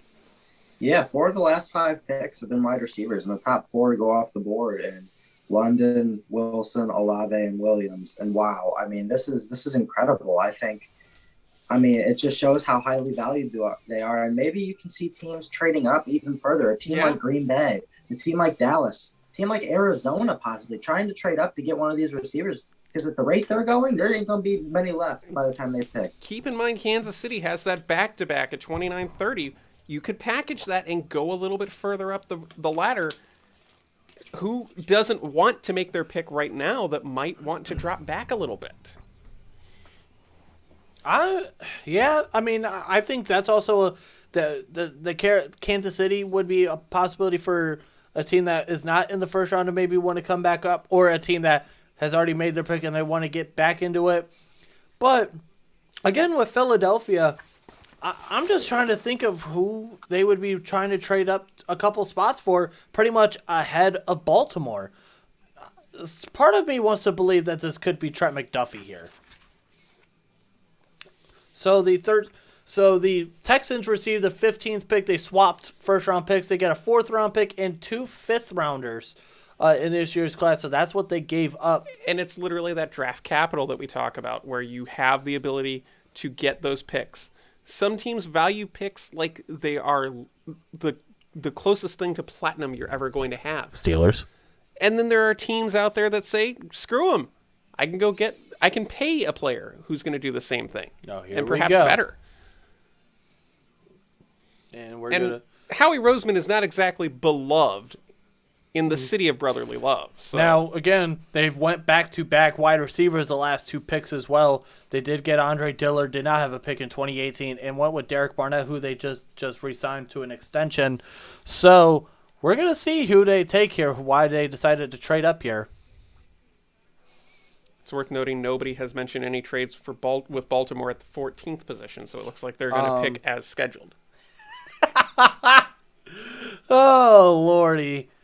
So we have some breaking news here. Justin says he heard Kansas City is looking to trade Brittany Matthews and Jackson Mahomes in a package deal. Don't think anybody would take that trade. Even Kansas City. Yeah. All right, come on. I want to see who the hell they take here. All right, here we go. Let's see.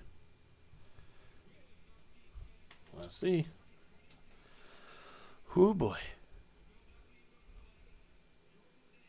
Ooh! Defensive tackle from Georgia, Jordan Davis, coming off the board at 13. Why did they need to trade here? Baltimore needs a defensive tackle. I think they wanted to make... Yeah, and I have a feeling I know who Baltimore is going to get now, and I am not happy. Who do you think they go after? Oh, I think they absolutely go with Kyle Hamilton right here. Yeah, that would not be a... But that's just me. I hope they don't. But, man, I mean, he just fell right into their laps. Actually, I don't think they go with Kyle Hamilton here, although... I hope not. I think... I'll be right back. I got to go to the bathroom. Oh, boy. But as... My cubicle. Yeah, he has to leave his cubicle for a second. But while he does that, we will talk about Jordan Davis. He's a guy, again, from Georgia, and he's an interesting cat. 6'6", 341 pounds. Again, a whole lot of pounds for Jordan Davis in a whole Georgia. lot of pounds. So also, real quick, the Buckeyes made history. Garrett Wilson and Chris Olave are the first 2 wide receivers from the same school to be selected with consecutive first-round picks in the common draft era. That's nuts. But again, talking about Jordan Davis, 6'6", 341 pounds. He was the 424th ranked player in the 2018 class as a 3-star. And now he is the 13th pick in the 2022 NFL Draft. He was a 2021 AP All-American. To me, he has the size of Haloti Ngata from Baltimore, but he has the play style of Ted Washington. For those that don't remember, Ted Washington played with Buffalo for a while, then played with New England for a year. Davis is more of a Haloti Ngata size, but he has a similar play style to Ted Washington. He's a massive human being. He takes up multiple blockers. He says, you're going to go right in the middle, and you're going to plug up this middle, and you're going to take 2 blockers. And I think that's exactly what happens with Jordan Davis here in Philadelphia. I think he needs to get a little bit better in terms of learning his pass rushing abilities. He likes to play high when he gets fatigued, and I think he needs to stay on top of his conditioning. And if he could do that, he is a good player. He has a versatility of he has the ability to play in a 4-3 or 3-4. Good hand quickness. He's going to take up 2 blockers. He's good in terms of the run game. He has a great bull rush ability. I think he has the chance that if he wants to be great, he can be great. I'm sure that's what every Philadelphia Eagles fan wants to hear after a championship a few years back. It's been kind of lean for the Eagles. The Fly Eagles Fly haven't exactly soared. No, especially even though they did make the wild card last year, even though they got throttled by Tampa Bay. Absolutely obliterated. It was not. And this helps out again. This helps out a top 10 defense that was 10th in the NFL last year. So you take a good defense and you're going to add to it and make it better. yeah. Whew. And again, remember who is in that division? The Dallas Cowboys and Dak Prescott and company. Well, what's that old saying?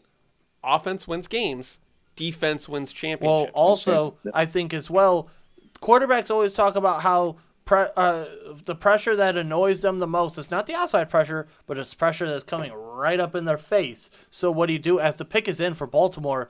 So this is the first time in a few picks that the original owner of this pick has made a pick. And now obviously the first AFC North team is going to be making their pick here. They were 8-9 last year. And again, Eric DeCosta, John Harbaugh, they were 6th in offense last year, but they were 25th in defense. That's very uncharacteristic for a Baltimore team. It is, and it's worth pointing out, like you said, the AFC North making their first pick. We're at pick 14 before the AFC North came on the board. Yeah. What does that say about our division and everything that's going on, where even if you're the worst team in the division, you're still better than Jacksonville, Detroit, Houston, the Jets, all these other teams that are up there desperately trying. Baltimore's not a bad team. No, not by. And you got to remember they were obliterated by injuries last year. But yeah, looking at some of their needs, they need a center. In my mock, I had them going with Tyler Linderbaum. I think his value is going to start here and from anywhere till the end of this first round. I think Tyler Linderbaum's value comes into play. They need a corner. Do you go with a guy like Trent McDuffie? They wanted a defensive tackle. I think Jordan Davis was an option. Obviously not the case anymore. I think Jermaine Johnson is a possibility here. And I think there's an outside shot they go with a wide receiver here, but I don't see that being the case. I see them probably going either offensive line or defensive line, but I would not be shocked with a corner as well. Oh, man, I'm sticking with it. I think they go Kyle Hamilton here. I just don't. You think this is where that ceiling, the floor of Kyle Hamilton is right now? You don't think he's going to make it to Washington at pick number 16? He's either going here or he's going to Washington. I think he goes here. I think this kind of just fell right into the laps of Baltimore. I think if it is Kyle Hamilton, I guess we'll see his. Do you think Baltimore was even entertaining the notion of trading up? I don't know, but we're going to find out who they... Trading back, maybe. We'll see who they take. Here we go. Select. There he goes. Wow. Kyle Hamilton. What a Fighting pick. Irish. Here's my thing with Kyle. What a value. What a pick. And now we got to deal with him twice a year. Yes, we do. I just thought, unless they're going with strictly best player available, I just thought they might have had bigger needs. Oh, my goodness. Oh, boy. I think we have another trade. The perhaps. Baltimore Ravens have made a huge trade sending Marquise Hollywood Brown to the Arizona Cardinals. Oh, my God. What did they get? Okay. Whoa. Okay, hold on. Okay, we are... Here we go. Trades on trades on trades happening once again. But talking about real quick, let's get into Kyle Hamilton for a minute. Oh, man. The Arizona Cardinals have traded number 23 to the Ravens for 100 and Hollywood Brown. So the Baltimore Ravens... Baltimore's got right back into the first round at 23. Eric DeCosta, he doing what he is best at, moving up and down in the draft. But So who do they see at 23 then? I don't know. And why are you trading away Hollywood Brown? Well, Hollywood Brown, I think, has been a tiny bit of a disappointment. Maybe, but you're also talking about a first-round pick from 2019, 29th in that draft. That's a huge trade to make. Well, we'll talk about them here in a little bit. I do want to get into Kyle Hamilton for a second. What? I just don't get it. Yeah. What are they going to have at wide receiver now? Rashad Bateman? Rashad Bateman, yeah. But, I mean, dude, unless they're playing it. Oh, no. Oh, unless they're trying to do what I think they're trying to do. Are they trying to trade up further? nah. No, I think they could be trying to go for Deebo Samuel. Yep. Oh boy. But The Ravens and the Niners have been linked in Deebo Samuel discussion. That would change the AFC North drastically. To put that kind of playmaker into this division changes the division. Absolutely. yeah, I do want to get into Kyle Hamilton for a second. 6'4", 220 pounds. A lot of people shied away from him due to that 4.59 40. That was concerning to some people as the Houston Texans have made their pick. But for me, this guy's a stud. He plays like Cam Chancellor, but has the diversity of Isaiah Simmons. Kyle Hamilton is a big safety, just like Cam. He plays with absolute force. However, I think his versatility reminds me of Isaiah Simmons from 2020, and I think this guy is an absolute stud as well. He also, people shit on Kyle Hamilton for this, but also has very similar attributes to safety from the Minnesota Vikings, Harrison Smith. And Harrison Smith's been one of the better safeties in the NFL. I'm not gonna, take anything, but they did say that Washington did receive a bunch of trade interest for 16, but they are keeping it. And the person who they are looking to take at 16 is Wow. That's all I will say for now. But yeah, the Hollywood Brown trade is official, and this is what was just posted of Kyler Murray and Hollywood Brown at Oklahoma here on the screen. Oklahoma. And, those guys reunite, and that's fine because that means Baker Mayfield's going to go join them too. So perfectly fine. Here comes Houston's pick. Oh boy, We got a lot going on here. Let's find out who it will be at number 15 for the Houston Texans. Oh, Kenyon Green. Kenyon Green. Wow, what a pick. I was just getting ready to say I thought this would have been Jermaine Johnson here. But we're going offensive lineman, the first guard off the board here.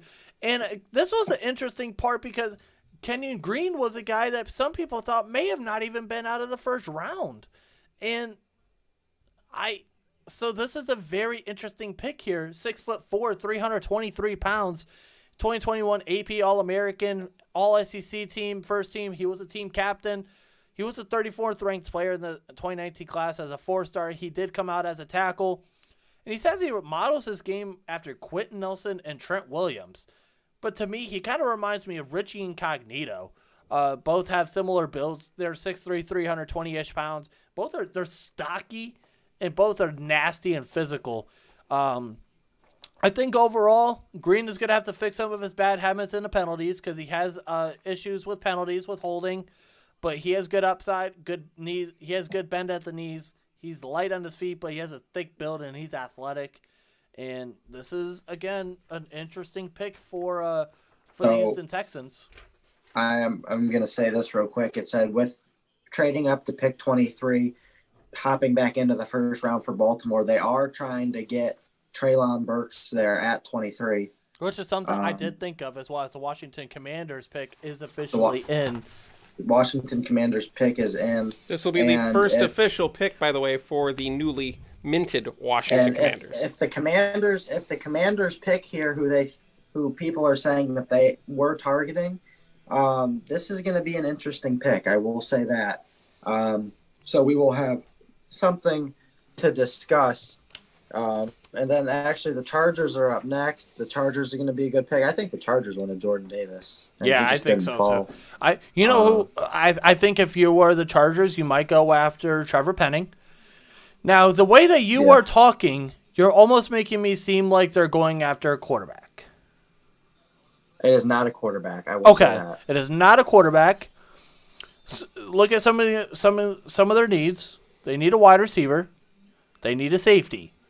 They need a linebacker. They might need a wide receiver, but right now the wide receivers have come off the board. Oh, no, there's still some wide receivers here that are studs. That you would specifically have traded down to go get? Well, if you're Washington, you acquired some extra picks. So, but again, Washington. Yeah, but Washington at 11 could have taken Olave or Williams. So Do you have they overvalued the wide receiver position in that regard? I just feel like that they want to acquire some extra picks and maybe fill some extra needs. I think that was their problem. And plus, I get that, but I feel like if you're talking wide receivers where they're going here at 16, you could have gotten Olave at 11 again, and not had to spend some capital. Again, though, what have you been saying? Some teams value picks. They wanted to acquire extra picks. Well, I think that's we know that Dan Snyder over and undervalues just about everything now, doesn't he? Yeah, well, he's also in some hot shit, too, when it comes to into some withdrawings of money, apparently, which, oh, boy. But, again, when you're cooking the books, the government gets a little bit antsy about that. We'll see what kind of books he's going to cook here with this draft pick here, who was 21st in offense and 22nd in defense. Again, outside of, and I hate saying this, R.I.P. to Dwayne Haskins, outside of that, the last 5 years they've drafted straight defensive players. Washington is not afraid to continue on and get defensive players. And looking at some of the mock drafts here, well, me and Hunter both had Drake London going number 11 to give Carson Wentz a new weapon. That's not the case now. They're not going to get Drake London. They did lose Brandon Sheriff. Oh, man. No, boy. Two things on the Hollywood Brown trade front. Cardinals general manager Steve Keim loved him coming out of college. Loved Hollywood Brown. Now he gets both. Also, Lamar Jackson, not happy at all. Retweeted something on Twitter that said, "Are you effing kidding me, bro?" So it does not look like Lamar Jackson is very happy at all with this trade. Why wouldn't Lamar Jackson be like? Is he that much of a fan of Hollywood Brown that he doesn't want a potential play at Deebo Samuel? I don't know if maybe. I'm sure it'll change if they get Deebo Samuel, but right now, with the rate that wide receivers are going and you trade up to only 23, who knows if any of the really good ones will still be left? Yeah. I mean, by the way, we should point out to the fans of the Renegade Roundtable, the Pittsburgh Steelers. Oh my God! Are the Titans? The Tennessee Titans are trading wide receiver A.J. Brown to the Philadelphia Eagles. Wow! What in the world is going Wait, hold on. Where I'm not Okay. seeing that one. Yep, Adam Schefter. Oh, the Titans are planning to trade. See, I'm on Ian Brown Rappaport's Eagles. Twitter, so he hasn't tweeted it out yet. Hey guys, the draft is going nuts. Welcome aboard to those of you just joining us A.J. here. Brown to Philly. So Philadelphia has something cooking there. I think that's safe to say. So I'm assuming, because Philly's up in 2 picks at 18, I'm assuming that Tennessee will have that pick right there. So the Commanders are up now. Here they come. Well, let's get if the. this is what I was. pick. If this is what I was hearing about the Commanders. Here we go. The first time in history the Commanders take the podium. Wow. Whoo! Is that who you were thinking? At 16, yes. The Titans are trading A.J. Brown to the Eagles in exchange for the 18th overall pick and another third-round pick. So this means that Tennessee's probably got to go wide receiver at 18, right? Yeah, and you know what's ironic? Treylon Burks? That's exactly where I was getting ready to say. Baltimore's about to get screwed. Oh man! But while we're here talking about Jahan Dotson, 5'11", only 178 pounds. He had 91 receptions for almost 1,200 yards, 12 touchdowns, and 13 yards per reception. He is third all-time in school history for receiving touchdowns with 23 and fourth all-time in receiving yards with 2,620. He reminds me of Emmanuel Sanders a little bit. Basically the same exact size, with Sanders being 5'11", 180, and both are finesse receivers with good athleticism and smooth route running. And oh man. Is this a reach? I don't know if I would say this is a reach because what were the terms of the trade again? What did Washington get in addition to this? Because if I'm looking at this from the outside perspective, This is crazy. And saying I could have had Olave or Williams at number 11, and I settled for Dotson Now I think the fan base in Washington, which was already not happy, is going to go nuclear. I'm just, I don't know. This whole thing is just getting out of hand. Like, wide receiver was 100% the biggest need. As the for Chargers the are up, they're getting ready to announce the Chargers pick here. Okay, We are here. We're ready to go. That, by the way, puts us halfway through the first round. Let's see. Oh! I like it. Oh, okay. Zion Johnson, one of my favorite players in this draft. And as Hunter will say, this is one of my favorite players in this draft here. Zion Johnson from Boston College, 6'3", 312 pounds. He's a 2-year captain. He was not ranked out of high school. He also he played it 2 years at Davidson before transferring to Boston College. He has the leadership. He's very strong. He actually had the highest reps at the bench and at the combine with 32. I think he's very developed. His issue is he might have a little bit of issues with speed rushers. I don't think he has the elite quickness and athleticism, but at the end of the day, he plays with good leverage. He can handle the bull rush well. I like this pick. He reminds me of Kevin Zeitler. Both were technicians. He's a technician, and I think both are. Zeitler was plug and play, and I think that's the same with Zion Johnson. He is plug and play. And for the the Chargers, they are going back-to-back years with offensive linemen, and I like this pick. This fills a huge need for the Chargers, and you go and protect your quarterback. You go and protect the franchise. I love this pick for the LA Chargers. Also, I'm going to break in here. Jeff, you're going to be mad at me. I don't care. With some NBA news real quick. Chris Paul just set the NBA playoff record for most points or most field goals without a miss. Chris Paul in the series clinching game tonight went 14 for 14. Didn't miss a single shot tonight against New Orleans Pelicans. And now back to your scheduled programming with the NFL draft. Wow. Guys, is there any possibility? I mean, we've seen A.J. Brown move. We've seen Marquise Brown move. Is there any possible way Terry McLaurin goes tonight? No, I don't see. I mean, anything's possible at this point. I would. We've literally had what 3-4 trades now after going 10 picks with nothing. So hold on. Oh, okay. Are they just? This is just. Yeah, they're just yeah. confirming. Okay. So the pick is in for the Tennessee Titans here, and wow, what? How many trades is that now? We have 6 trades that have gone on for in terms of picks and players and stuff, and just wow, oh wow. Actually, but that the biggest part of this 7.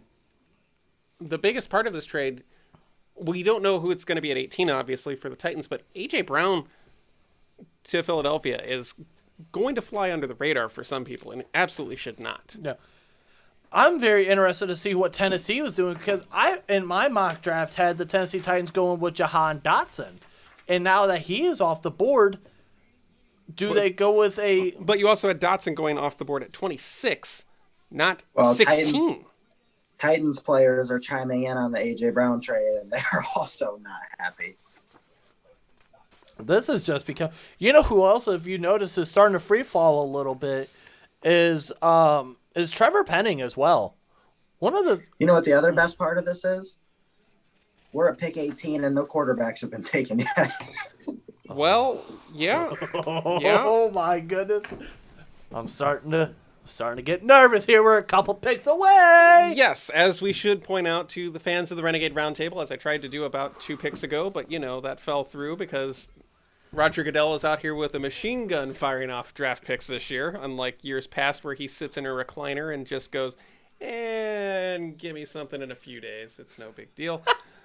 The Pittsburgh Steelers of the Renegade Roundtable fame will be on the clock here in 2 picks, provided that no shenanigans or chicanery happens.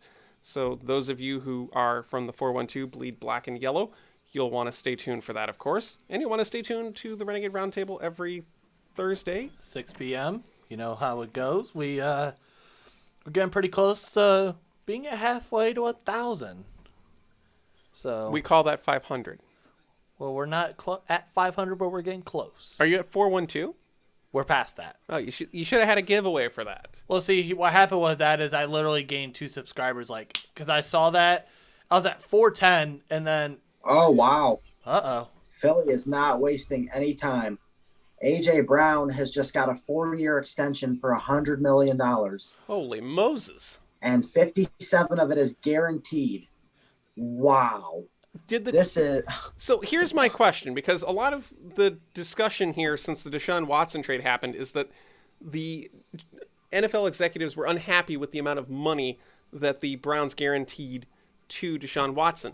Did the Browns unintentionally change the game in this draft by guaranteeing that much money to Watson? Because that seems like an awful lot of money to guarantee to A.J. Brown. I'm going to say yes, and I'm going to say no. I'm going to say yes on the guaranteed money part and the big contracts, but also I'm going to say another big part of this was Devontae Adams.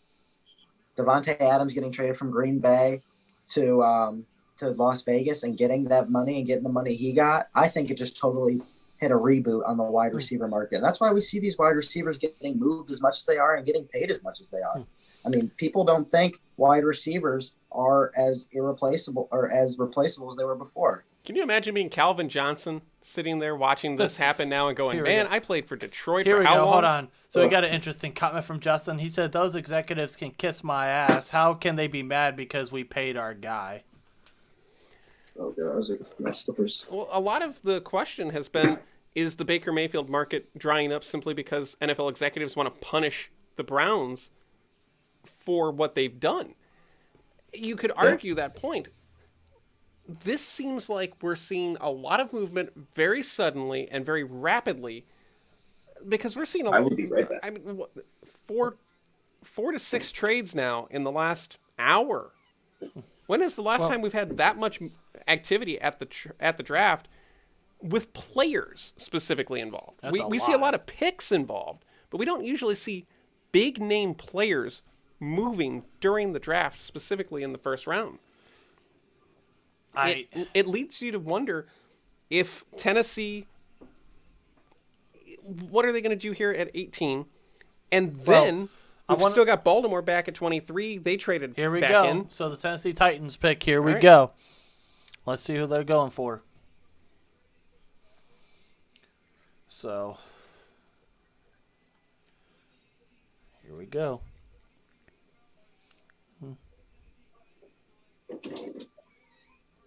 Treylon Burks. Wow. Got back right in time. Also, while I was walking away for a second, I was thinking, how are our mock drafts doing? Not good. Not well. Not good at all. Not well. That's why I haven't mentioned anything about it. Okay, so can I take a look at this from a Baltimore perspective real quick, okay? Absolutely. What wide receivers are left? George Pickens? Is that it? There's got to be someone I'm missing, right? Honestly, I think right now the best wide receiver. Sky Moore out of Western Michigan. And oh my God, dude! I think Christian Baltimore's Watson out of North himself. Dakota State looked to be the top 2 available. So okay, so I think Baltimore is going to get Debo now. do you think that Just we will have because- that in tonight, or do you think it's going to take a bit? I think it'll happen tonight. Man. I do want to get into Treylon Burks here for just a second, just because the comparison is very interesting. 6'3", 225 pounds, as he has 66 receptions for 1,100 yards, 11 touchdowns. He was the 2021 first team All-SEC. My comparison to him was A.J. Brown, which is very ironic. I think we all saw this comparison coming, and wow. Was this a reach for Tennessee at 18? He's listed as a top 32, but he's listed at the bottom half of that 32. I think it all, but you got to remember, wide too, receivers going nuts all of a sudden. And well, again, we got to talk about, there's the talk about who is highest on your board. That's fair. Who That's you very had, fair. like for an example, Treylon Burks could be number 30 on one person's board, but there might be someone who is a lot higher on him and might say he's number 22. So it's all justified on who you believe is better than who. And you know what's funny, Hunter, is me and him have talked about before the possibility of saying, hey, what kind of wide receiver are you looking for? Did you want to get 2 A.J. Browns? Well, apparently not. Well, they still got another A.J. Brown build kind of player in. Are you trying to say that they traded A.J. Brown to get A.J. Brown 2.0? Who's cheaper? Much cheaper. So the tweet, as evidenced by how much that money he just Lamar got Jackson, guaranteed. The tweet that Lamar Jackson retweeted said, "What the effing F, bro? We traded away Hollywood with 7 broken heart emojis." Then Hollywood Brown tweets, "Wish I could have played with my brother forever, but I'm going to see you at the top," at Lamar Jackson. And Lamar Jackson quoted it with fingers crossed emojis. So, yeah, not looking. I can't imagine Baltimore's going to get rid of Lamar Jackson. So how do you please somebody who is genuinely the focal point of your offense and arguably one of the best players in the game today? So who do the Saints pick here? Oh, man. There's so much going on now. Hunter, you've got Trevor Penning in this spot, but I imagine that was at a different time period in a different multiverse. I still think Trevor Penning could be a pick here. So, yeah, I would not be. Right. I'm not surprised. I wouldn't be surprised with that pick. Obviously, I had them going Chris Olave. I don't. Obviously, that is not the case now. They could still go wide receiver here. They, depending on who. Hey, they...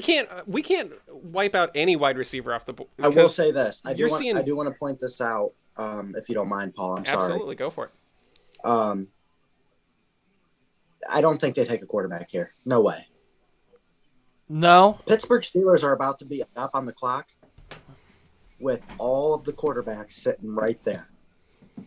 Does that mean Malik Willis might be a Pittsburgh Steeler? And that's the Pittsburgh Steelers are on the clock right now, and I am. So Jeff, be honest. Is Malik Willis your quarterback one? Is that the guy who you want right here? Yes. Or do you want Kenny Pickett? No, give me Malik. Give me the Liberty Flame. Oh, we got it. They draft Malik Willis, Jeff. I'm just saying. I feel like you can move even more season tickets with Pickett. I think there's a lot of fans that like Malik Willis. Oh, I'm sure they do. But money talks. And how do I get more of it? That is the whole plan. That's the whole goal in the NFL. How do I make as much money as possible? How do I get as much money as possible? And this is the Dan Snyder approach, is to just cook the books and make it look like you're making more money than you actually are. Legitimate NFL franchises try to sell season tickets and things of that nature. Who's more marketable to the Pittsburgh fan base? I still think I still think it'll end up being Malik Willis. But yeah, I do think more marketable will be Kenny Pickett just because Pitt and the connection there. But I think the right pick would be what if the Steelers shock us and just don't pick a quarterback or trade down if they know that. Jeff, if they don't pick a quarterback, what do you think they would do here? If they don't go quarterback, maybe an offensive tackle. Here's my question to you. Maybe a corner. Maybe a Trent McDuffie, someone they didn't expect to be there. Which, by the way, Trent McDuffie. So let's talk about this real quick. Jermaine Johnson's the 10th best. Yeah. I was just about to point that out. Jermaine Johnson has taken a tumble. The Florida State Seminole. Here we go. The New Orleans Saints are. Hey, this is a legitimate pick. No trade. Well, this was originally a Philadelphia Eagle pick. So. Ah, damn. So the Pittsburgh Steelers pick would be a legitimate one if they go there. Hey, there goes we Trevor go. Penning, and that's one for the good guy. I'm so thrilled right now. So the Pittsburgh Steelers are here with literally every quarterback sitting on the board. I mean, this has to be a dream scenario for you, Jeff. Do you trade down? Do you trade down a couple picks knowing you can get pretty much anybody in a couple picks and acquire a little more draft capital? If I was Pittsburgh, and I'm not even saying this to be biased or anything, but I would try to trade down to about 5 or 6 spots. New England doesn't need a quarterback. Green Bay doesn't need one. Baltimore doesn't need one. Dallas doesn't need one. Buffalo doesn't need one. Maybe trade down 4 or 5 spots. Yeah. Get a couple extra picks or an extra pick and grab, a quarterback. And that's a possibility too.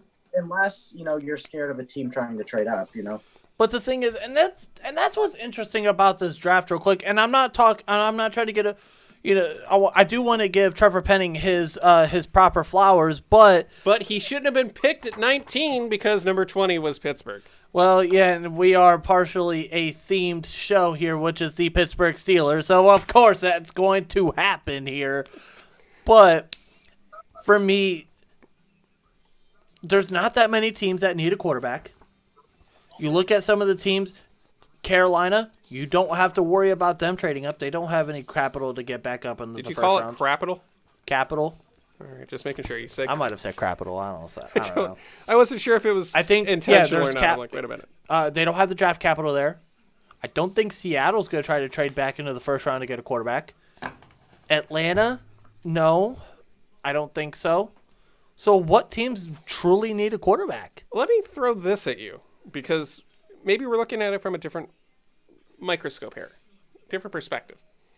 Had Big Ben not retired, would you still be looking quarterback here at number 20? Oh, boy, the pick is in. Oh, no. Well, we will find out shortly because Pittsburgh has made the 20th pick. Who do we think it is? Oh, boy. I'm nervous. If it's me, I'm nervous. as the NFL Draft, executive, do not even look. it's Kenny Pickett. I can make more money off of him. Even if he's not good, even if Kenny Pickett isn't great, I can make more money off of him than I can Willis.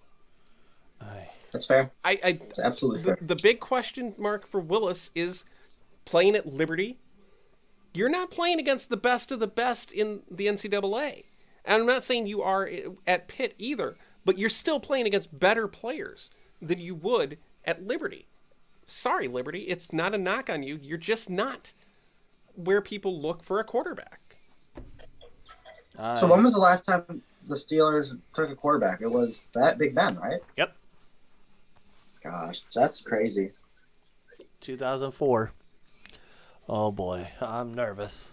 I know. It's fun to watch. I'm nervous, man. You should be. You should be nervous. The suspense is delicious. I hope it never ends. Can Pittsburgh mess up this pick, Jeff? Yes. What would be... By doing what? Yeah, who do you not want to see come off the board right now? Sam Howell. Oh, God, I am praying. Or Carson Strong. Pittsburgh needs a quarterback, wide receiver, safety, cornerback, offensive tackle. Oh, boy. I'm a nervous wreck right now, boys. I know, it's fun. Middle of the draft. This is usually when we get to Now, watch you sweat. Here's a pick that I would not be mad at all. That is a non-quarterback pick. Definitely curious about that. Devin Lloyd. Give me another Devin. Oh. Give me another Devin, and give me a linebacker to play for the Steelers with the last name Lloyd. All right, Jeff. Before Goodell walks up, final answer. Who are the Pittsburgh Steelers picking here at number 20? Your honest opinion. I think it's going to be Pickett. Here's a thought, a dumb thought.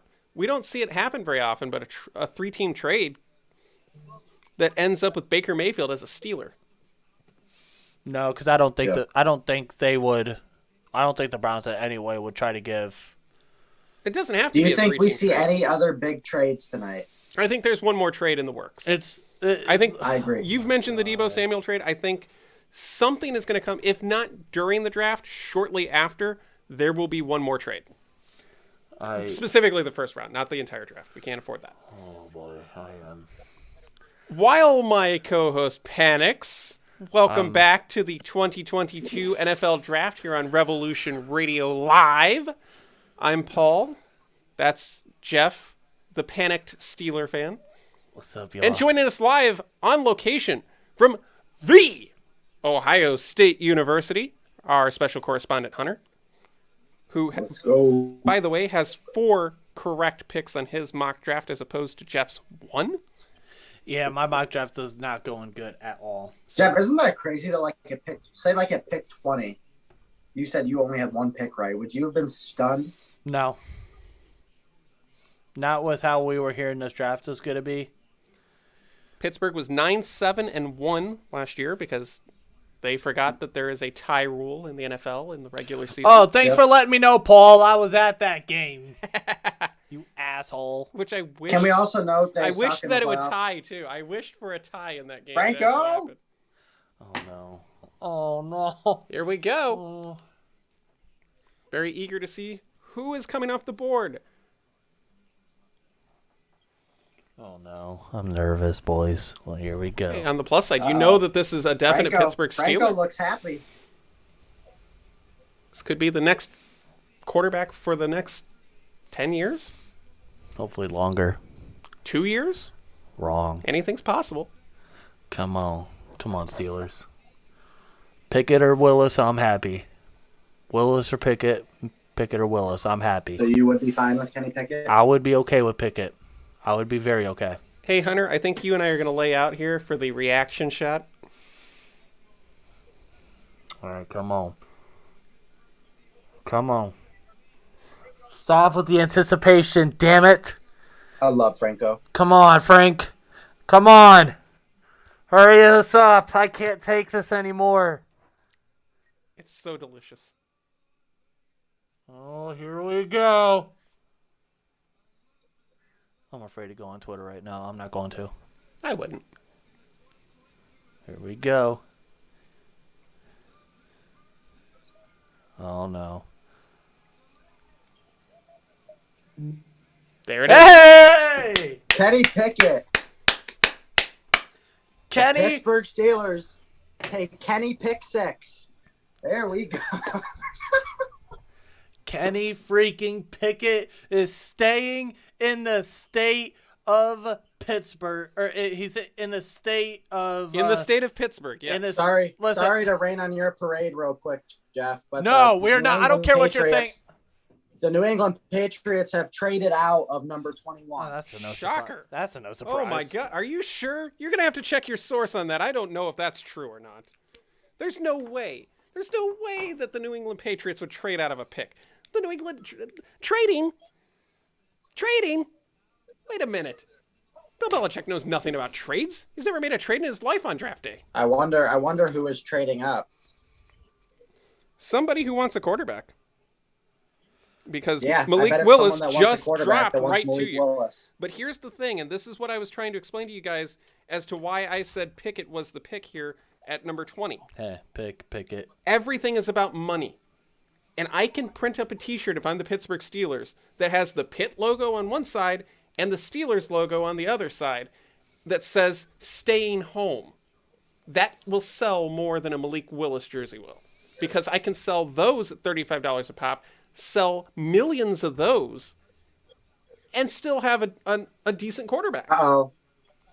The Patriots are sliding out of number 21, and the team on the clock right now, the Kansas City Chiefs. What? They have moved up to 21, and you got to think Malik Willis goes here, right, guys? Definitely not. But okay, how about you two do me a favor? Shut the hell up and give me 5 seconds because I need to talk about this pick here. Well, Go ahead. let me set you up for that. Ladies and gentlemen of the Renegade Roundtable, your head renegade, Jeff Kirby. Kenny freaking Pickett from Pittsburgh. He is staying the hell home in Pittsburgh, Pennsylvania, ladies and gentlemen. So real quick, he took over. He has a lot of experience. He took over as a starter in 2018. My biggest issue with him is maybe he has 30 fumbles in his career. He's lost 12, and that's due to the small hands. Now, that's something that can be a little bit interesting to talk about as well. Miles Garrett. Definitely not. But I think to me, he reminds me of Derek Carr.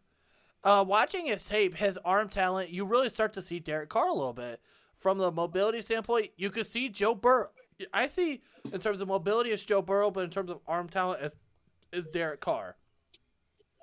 But he is very experienced. He is an accurate passer. Shows mobility, or he has mobility. He shows excellent timing and great ball placement. He's a leader. He has a good internal clock in terms of being able to know when pressure is coming. But I'm going to be very interested to see where he goes. And I'm happy with this pick. I am not mad at this pick at all. I would have been also, like I said, very okay with Malik Willis, but in this case, I'm looking on Twitter right now, and the emotions are very, very mixed. For me, as an outsider to what your fan base is doing there, looking at a guy like Pickett, who set the ACC single season record for touchdowns, and then saying, hey, all you got to do is go down the highway and you can go watch him play in the big stadium now. That's an easy sell. It may not work out. I'm not saying that it will. But what I'm saying is this. It was the right move. The quarterback class here is not strong. That has not been debated at all. And unfortunately, you guys lost a perennial...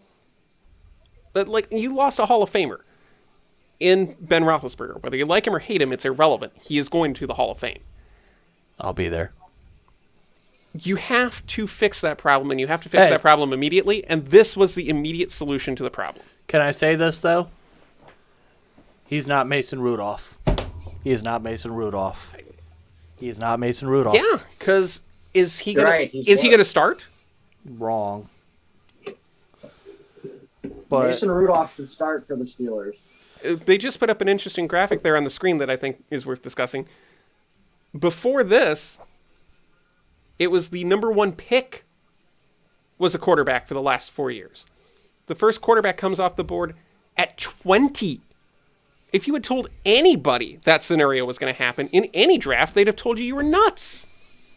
Aye, oh boy, oh boy, oh boy. The first quarterback off the board is Kenny Pickett from Pittsburgh, going to Pittsburgh. I hope he has a nice house up there because he's not going to have to move far. Not at all. Who does Kansas City go with here? I'm trying to figure this out here too. I think they go defense here.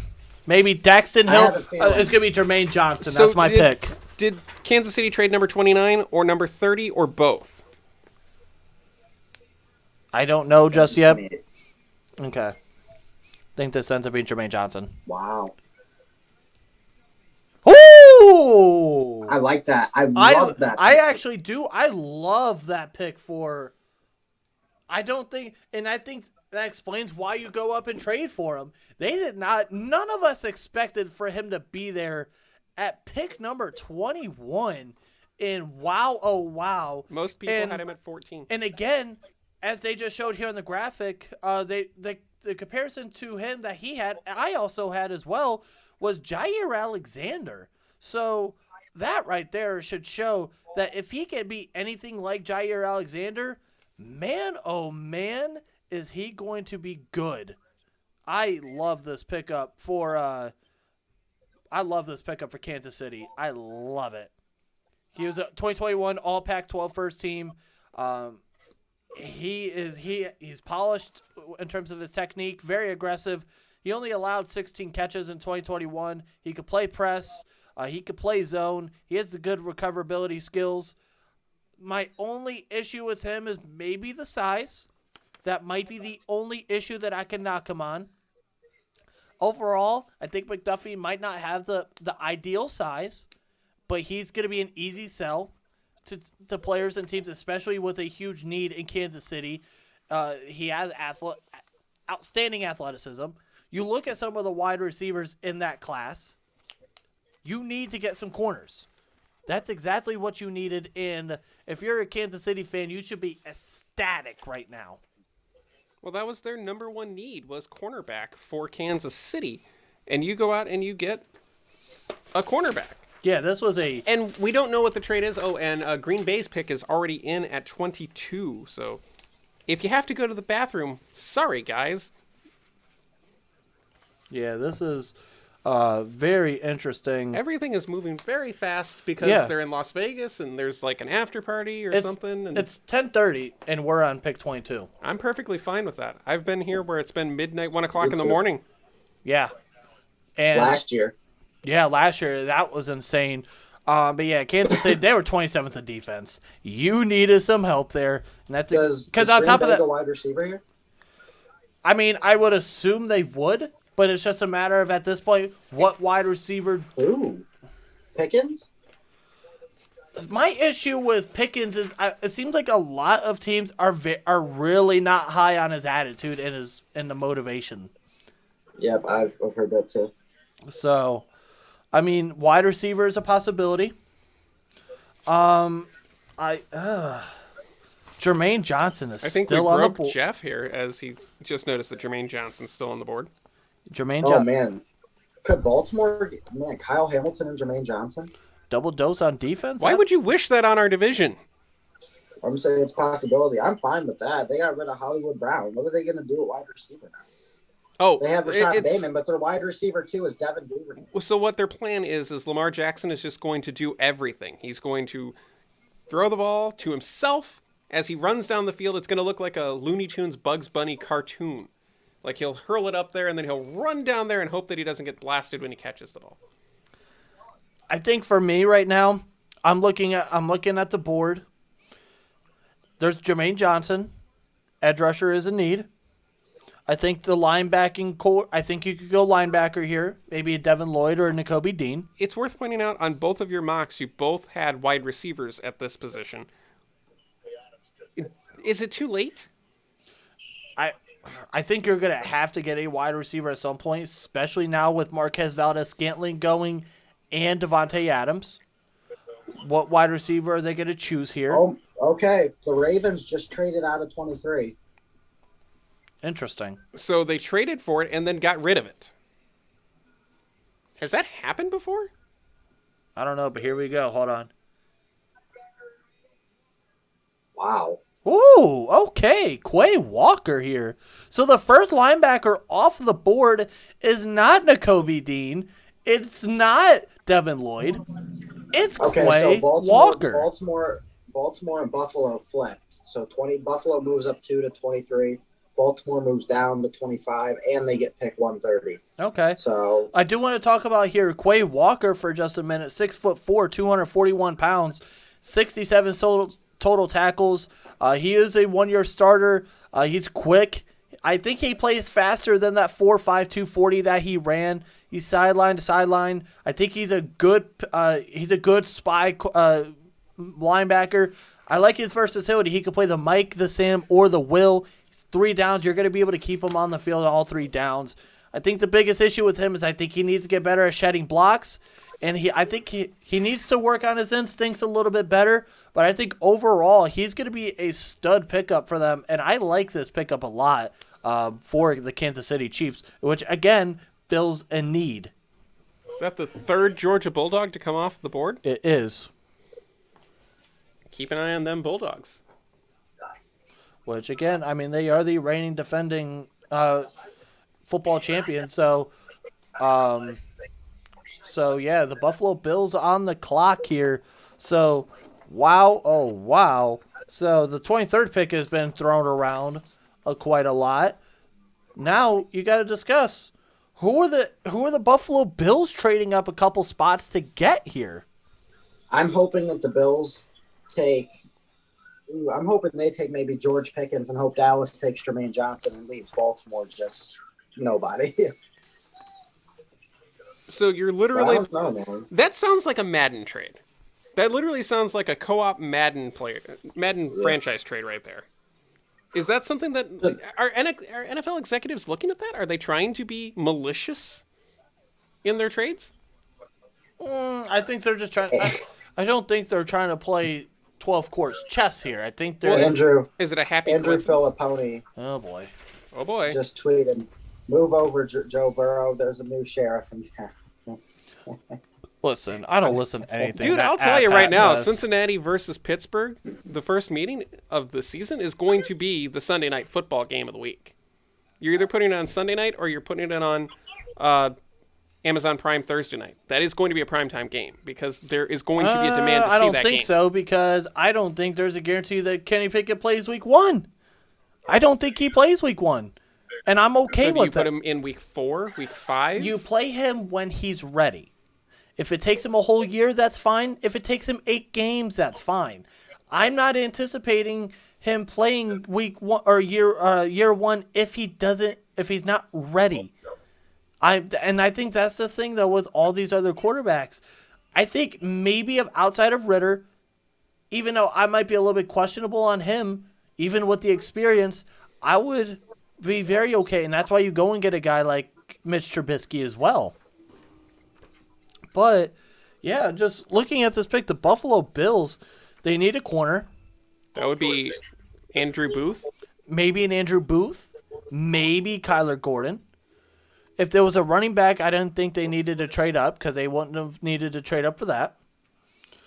Defensive tackle. I don't even see any running backs on my board right now. Where the second page? Like, okay, yeah. Okay. Kenneth Walker? I think and I don't even think that doesn't seem like something you'd have to trade up to get. Yeah, I actually think that Breece Hall would be the pick if you're going to go running back there. But I'm not sure if you would want to go running back there. I think you can maybe go Devontae Wyatt's a possibility. Offensive tackle here, I'm looking to see where. But it's worth pointing out they traded up to get this, so they desire this player. Is essentially what they're saying. Who would be the most desirable, as the pick is in for the Buffalo Bills at 23? We are. I might get home before midnight tonight, boys. I'm excited. Not that I don't want to be here with you, but I also would like to get a quarter pounder. Sounds like you don't want to be. Maybe I'll just go home and cry now. Go upstairs. I'm just going to go home and cry now. But in all seriousness, it's been a wild draft. Once we got through the top 10, kaboom. 3 trades in a row, 3 wide receivers in a row, 3 Georgia Bulldogs so far off the board, including the number 1 pick, Trayvon Walker, to Jacksonville. This has been a Georgia-heavy draft, and it's going to be interesting to see if that trend continues into tomorrow in the 2nd and 3rd rounds, and definitely beyond in rounds 4 through 7. I'm kind of shook here. If maybe Jermaine Johnson, that would be a huge pickup for them. Although you could add him, maybe outside of Von Miller, they did re-sign Shaq Lawson.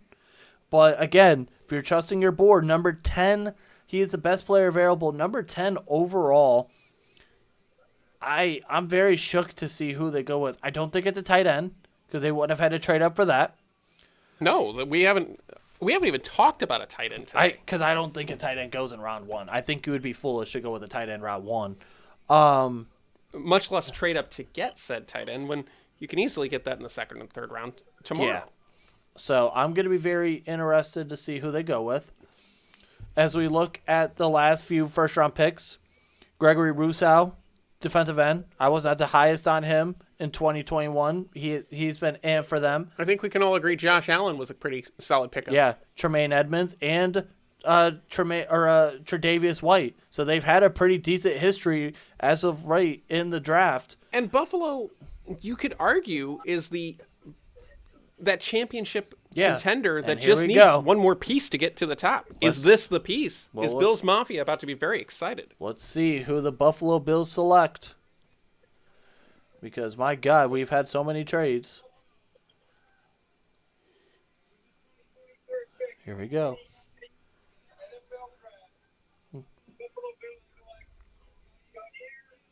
Ooh! Kaiir Elam. Okay. Kaiir Elam, that's a very interesting pick here. I'm not mad at the pick. I think I'm interested to see why the value of Andrew Booth is. I know he dealt with a little bit of an injury, but Kaiir Elam, 6'2", 196 pounds. He does have some family ties in the NFL. Father Abe Elam played 7 years, and his uncle played 3 years. I see some comps from I'm gonna give you an old name, Brian Kelly, who was a part of that 2002 Super Bowl team with the Tampa Bay Buccaneers. They were good tacklers, and I think Kaiir Elam has been an improved tackler in 2021. He has a desired length and size for a press corner at 6'2". He rarely bites on double moves, and he has good hips. I think the issue with him is he likes to tend to grab a little bit. And it was an area scout for an NFC team. He says, I just think he got a little lazy with his technique in 2021, but he'll be fine. So this is an interesting pickup for the Buffalo Bills, and this fills probably their biggest need. So I'm not mad at that pick at all. I'm just curious to see what will happen now with Andrew Booth and Kyler Gordon, because they were both Kyler Gordon, I've seen him go a little bit more, day 1, day 2. I've seen him. Do you think you needed to trade up to get Elam? No, but also here's the thing. Some teams, depending on the amount of picks you have, if you're a good football team, you don't always need those picks. So you can trade those picks away to get some of the players that you might need. So that's kind of that situation here. So that's a very interesting pick, honestly, for the Buffalo Bills here with the Dallas Cowboys on the clock here.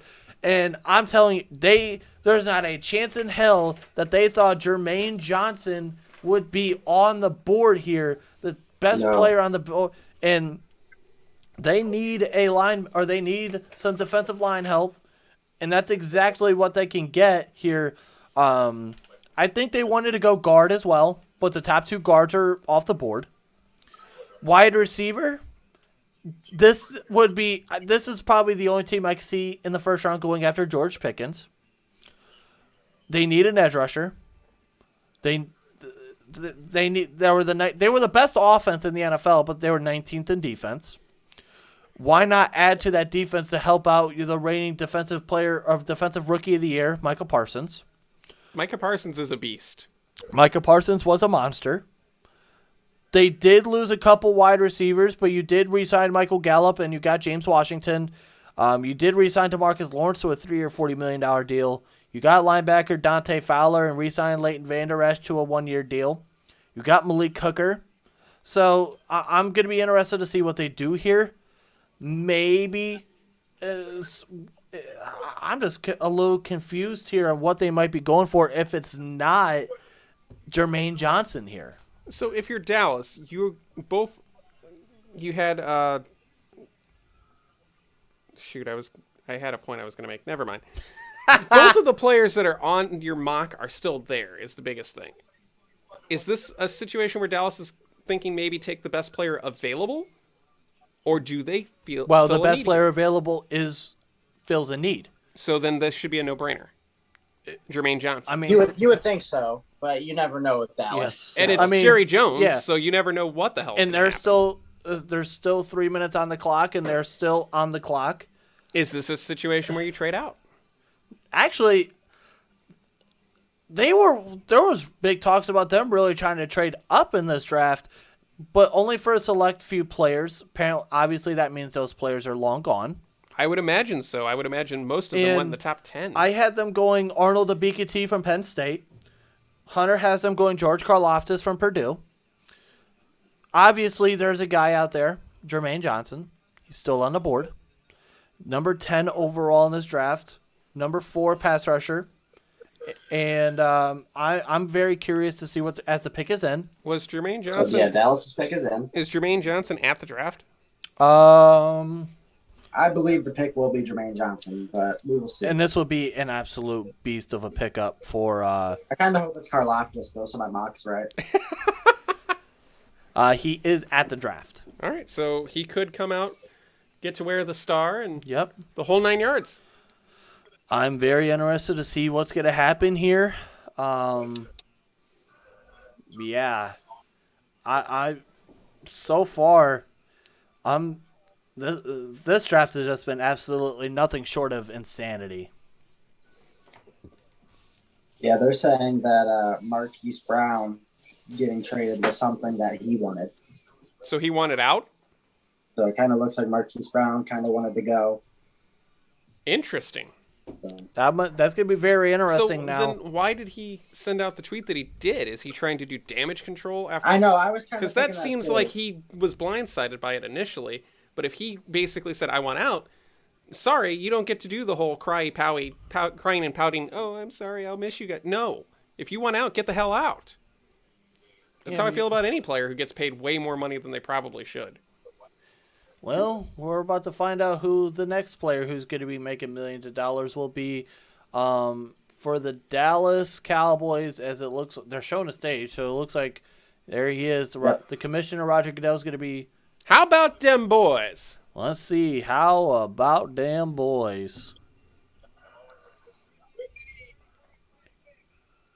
Here we go. Yeah.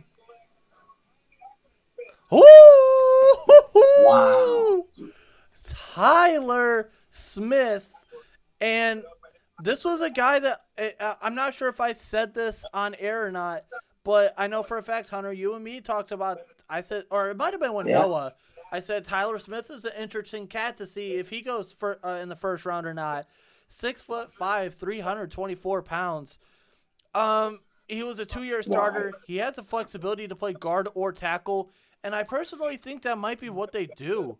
They could put him at guard if they so shall choose, because they did lose Connor Williams to Miami, but then you did also lose Lyle Collins to Cincinnati.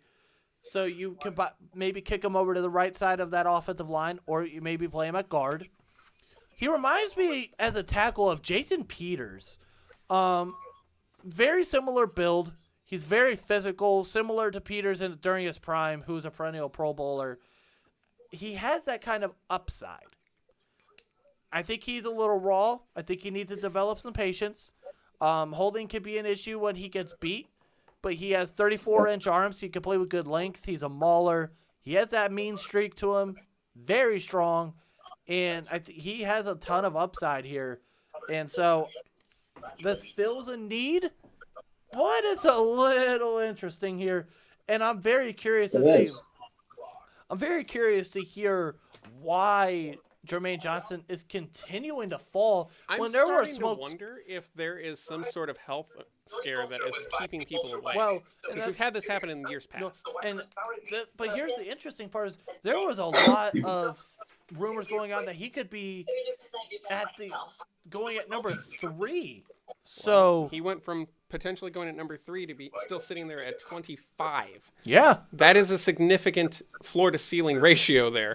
That's the entire first round of the draft, essentially. Literally. That's not good for somebody who is a first rounder. You would expect those first round picks to be those guys that can or will start that first season at some point. By the way, he was the 58th ranked player according to ESPN. Yeah, I was looking at that. This seems like Dallas could have got somebody else and came back around and still got him. But I mean, we're going to see here as the Baltimore Ravens are on the clock again here. Obviously, with that first pick that they had, they selected Kyle Hamilton here. Then they were originally scheduled to pick at 23 after the trade with the Arizona Cardinals. Trade that to Buffalo to go down 2 spots to 25. Is there any guarantee that they're going to make the pick here at 25, or maybe they're just going to jump back out of the first round and try to get back some of that capital that they lost? Eric DeCosta is known for going in and out, moving up and down the draft board. We know that. They got a safety, so they helped out their defense some more. Maybe this is where they could go and get themselves Tyler Linderbaum, center from Iowa. As I mentioned earlier, I thought his value started at 14 and could go anywhere from there to the rest of the first round. Maybe a corner. Maybe they go double dose on secondary. Maybe get themselves a Kyler Gordon or an Andrew Booth. I know it's a stretch, but do you think wide receiver here at all for them? If it is, I think right now the best. They just traded away one of their big pieces at wide receiver. You've said throughout since that trade happened, who is he going to throw to? What is the offense there? Could it be Deebo Samuel via trade? Maybe. But that hasn't materialized yet. And right now, the receiving core is a bit questionable, I think is the nicest way to put it, in Baltimore. I'm very curious to see what they're going to do here. I hope it's not. Jermaine Johnson. Yeah, that would fit a need for them. I think if Jermaine Johnson was sitting there at, what was it, 14, and they went with Kyle Hamilton, is this a case where they've basically gotten the guy that they want in Jermaine Johnson, but again, they don't have to pay him as much. They don't have to pay him top 10 money. They don't have to pay him top 15 money. They're paying him potentially top 25 money. I'm just looking at this. I still think their biggest need they can fit here with Tyler Linderbaum from Iowa, who I think is probably the only first round graded center in this class. Yeah, I don't see another one. And the thing of it is, people really sleep on Iowa, and that is a powerhouse of a Big Ten team. Well, they're a factory for offensive line. If the Big Ten itself has produced a whole lot of offensive linemen from the Big Ten. Wisconsin's built a lot of nice guys from there. Which is strange. We don't hear any Wisconsin names today. Yeah, we have Not a one. Iowa, we could possibly hear the first one from there. So I'm very with 2.5 minutes left to go. The Baltimore Ravens are still on the board or still on the clock here. So interesting to point out that shot was from 3 minutes ago. Yeah. Makes you wonder if anything has happened in the last 3 minutes that they didn't want to show us. I hope so. We're approaching the 2 minute warning for Baltimore at pick number 25. Right behind them at 26 is going to be you. Now, do I think this is going to happen? Okay, I was just getting ready to say the pick is in. So Baltimore is back. So yeah, trade. So the Baltimore Ravens are on the clock here. Credit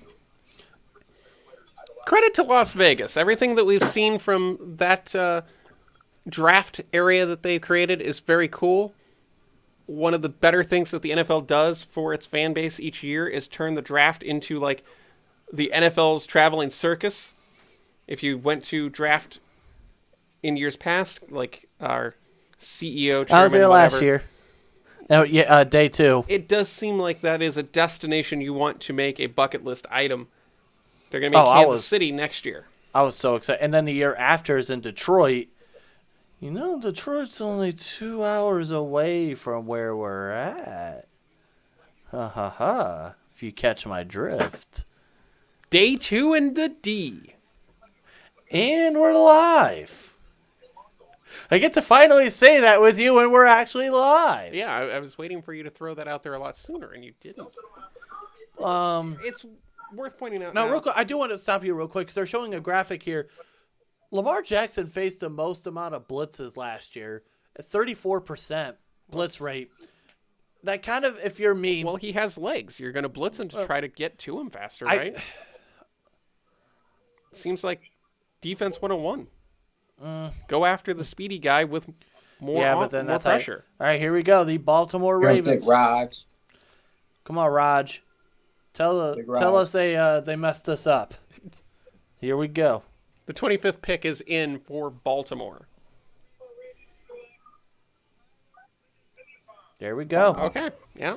That's a good pick. That is a very good pickup. That's a good pick, man. That is a very good pickup for them. Tyler Linderbaum, 6'2", 296 pounds. There's a lot of interesting stuff to talk about when it comes to Tyler Linderbaum. He was a team captain as a senior. He also earned 4 letters in baseball and 3 in wrestling and track. We have a trade. Well, real quick, he posted a 53-10 wrestling mark as a junior, placing 5th in the state tournament at heavyweight, beating 2020 Tampa Bay first-round pick Tristan Wirfs in a match. He reminds me a lot of Jason Kelsey.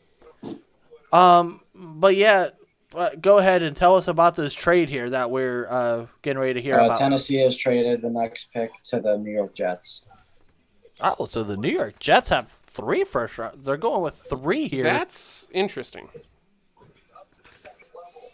I'll be very interested to see who. Oh, I bet, yeah. I bet I know who it is. Who do you think? Jermaine Johnson. This would seem to be a landing zone. A lot of people had them taking him at 10. He's there at 26. And it So, I probably mean, didn't take much draft capital to make that move. yeah. So I mean, if they end up with Sauce Gardner, Garrett Wilson, Jermaine Johnson, it's a good draft for the New York Jets. Very good draft. You could argue that it would be the best draft in the history of the franchise for the Jets. Yeah, absolutely. You don't even need all three of those guys to pan out. Just one needs to pan out, and you've single-handedly fixed several key holes in that team. I like this real quick. I do want to go back to this Baltimore pick. This is a good pickup for them. They lost Bradley Bozeman to Carolina, their starting center. So that ended up being a need.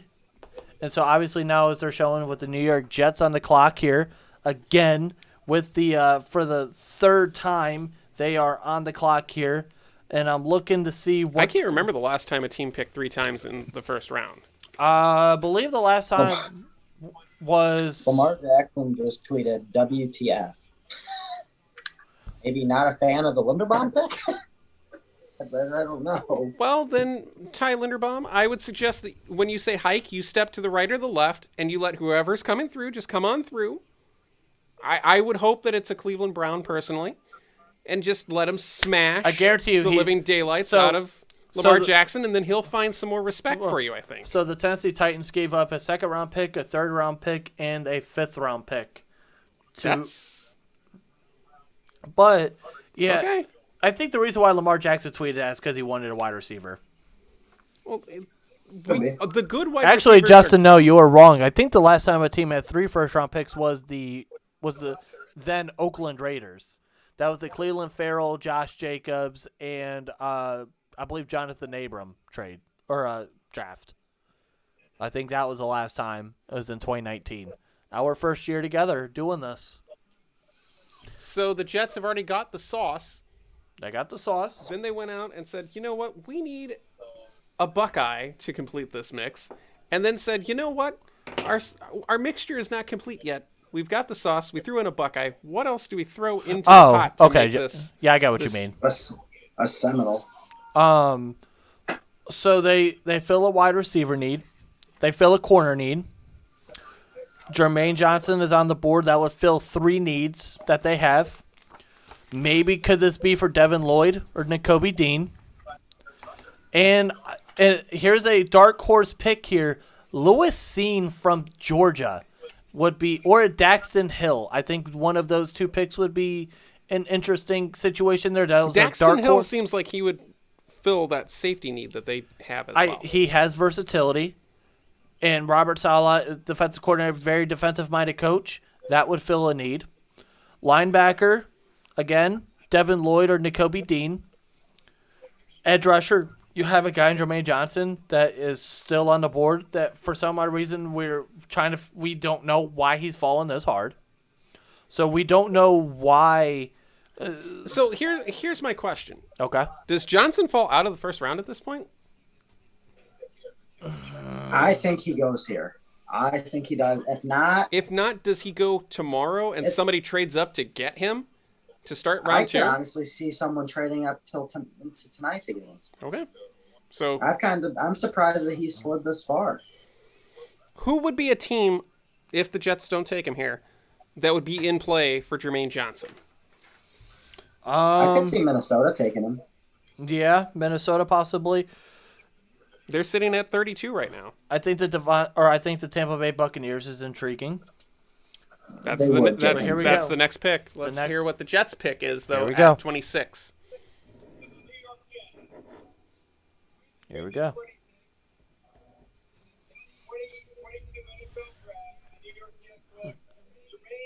There we go. Jermaine Johnson is off the board there. And Tampa Bay has traded the 27th pick to the Jacksonville Jaguars. What? Jacksonville's back in play?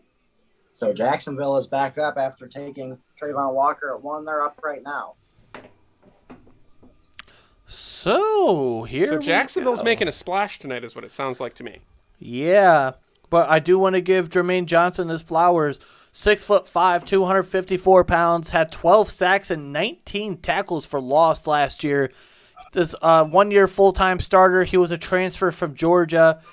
He was the 2021 ACC Defensive Player of the Year, the first player in ACC history to win Defensive Player of the Year or Offensive Player of the Year in his first season with an SEC program. He reminds me a lot of Max Crosby. He's a leader, competitor, very good play recognition. He can convert speed to power, plays with good length. I think the issue with him is I think he's a little underdeveloped in terms of his pass rush. He might need a little bit of coaching. And there you go. Robert Saleh, being that defensive-minded head coach, can give you that. And I think he might need a little bit of help in the run game. But I think overall he has average get-off, but his length, agility, and active hands lead to disruption on both the pass and the run, even though I just said that he's a little underdeveloped. I think he can end up being an every down starter if he can continue to grow and develop. So the Jets got a corner, an edge, and a wide receiver. You giving them an A grade for their first round? So far, yes. I love this pick. I love what they've done so far.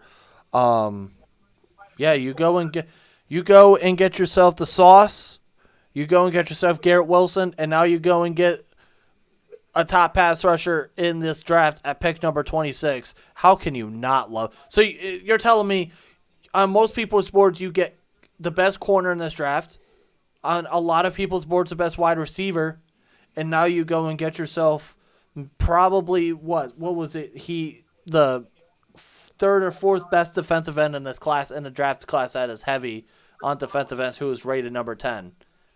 Absolutely, you have to love this pick if you are a New York Jets fan to help out that defense that was abysmal last year. And remember, they have not made the playoffs since 2010. And the Jets are averaging a pick every 12 picks, so Yeah. guess we'll see them at the start of tomorrow. No, apparently not, because they had to give that pick up to go up to this pick here. So Man, looking stylish. yeah, that jacket is hard. I could not pull that off. You probably could pull it off better, Paul. I don't know. I don't look good in a suit. How do you know? I've seen me in a suit. I don't like me in a suit. What I like, however, is we are sitting... Oh, hush, you're beautiful. Thanks, guys. We're sitting at 27. That means we got, 6 picks left? Yeah, And then we're done. and Wow. it is 11 It's o'clock. 11 o'clock. I don't remember a draft moving... It feels like this draft has moved a lot faster than it actually has. Because remember, it's 10 minutes per pick. Well, we've got Jacksonville, Green Bay, New England, and Kansas City coming up. And the pick is in for the Jacksonville Jaguars here. I wonder who this pick is. Yeah, I'm wondering who this pick is going to be. So, is there an offensive I'm wondering if this is for a linebacker. I'm wondering if this is Nakobe Dean, Devin Lloyd. Is this a situation where Nakobe Dean was sitting there and you're like, I want that? Or Devin Lloyd, or maybe they feel like they want to go after a guy like Daxton Hill, a guy who I think has versatility in terms of playing a nickel corner or safety. I don't think there's an offensive tackle that they would want to go out and get right now. So I don't know who they would want to go with at this point, but there's some interesting picks here. And also let's talk about Malik Willis. On some people's boards was the best quarterback off the board. And has not been sniffed. No, he is not. He is not off the board, or he is still on the board there. Do you see any scenario where he goes in the first round at this point? Because it doesn't seem like there's much of an opening for that anymore. I don't know. I'm very. If you would have told me that Malik Willis would have made it out of the. Would be here at pick number 27, I would have said you are out of your damn mind. And It's nuts. We're looking at a draft right now where only one quarterback has come off the board. No running backs. Which, that's not a surprise. It is for some people. Offense has not If you've been studying this draft, you realize this was not a shot. I'm not talking to the diehard. I'm talking to the average fan who's looking at this going, wow, that's a lot of defensive ends and cornerbacks. Well, Where's the meat? the whole entire draft has been nothing but me, honestly. But yeah, the pick is in for the Jacksonville Jaguars here as they are paying the bills with the commercials here. But obviously, I'm so curious to see what they're going with. Obviously, you got Doug Peterson, your first-year head coach, Trent Baalke with your GM there. Could this be for Devontae Wyatt? Maybe they go back-to-back defensive linemen? I really feel like you're on the right track with linebacker, and I want to get back to that because both of you guys, Nakobe Dean or Devin Lloyd, who do you take if you're Jacksonville and you have the pick here? Most people would say that Nakobe Dean is the best linebacker in his class. I believe it's Devin Lloyd. I'm a little bit higher on Devin Lloyd, but I think either way, if that is the case that you want to go with, you can't go wrong at all. And you could go back-to-back Georgia players with your picks there, with Nakobe Dean being from Georgia, or do you go with Devin Lloyd from Utah as well, who's got a lot of hype as well?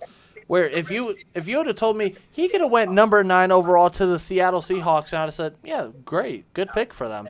We're at pick 27 here. That could be great value there. I think either of those linebackers are great value picks as well. Yep. Daxton Hills, he's the second-rated safety in this class, number 23 overall. So you have options there.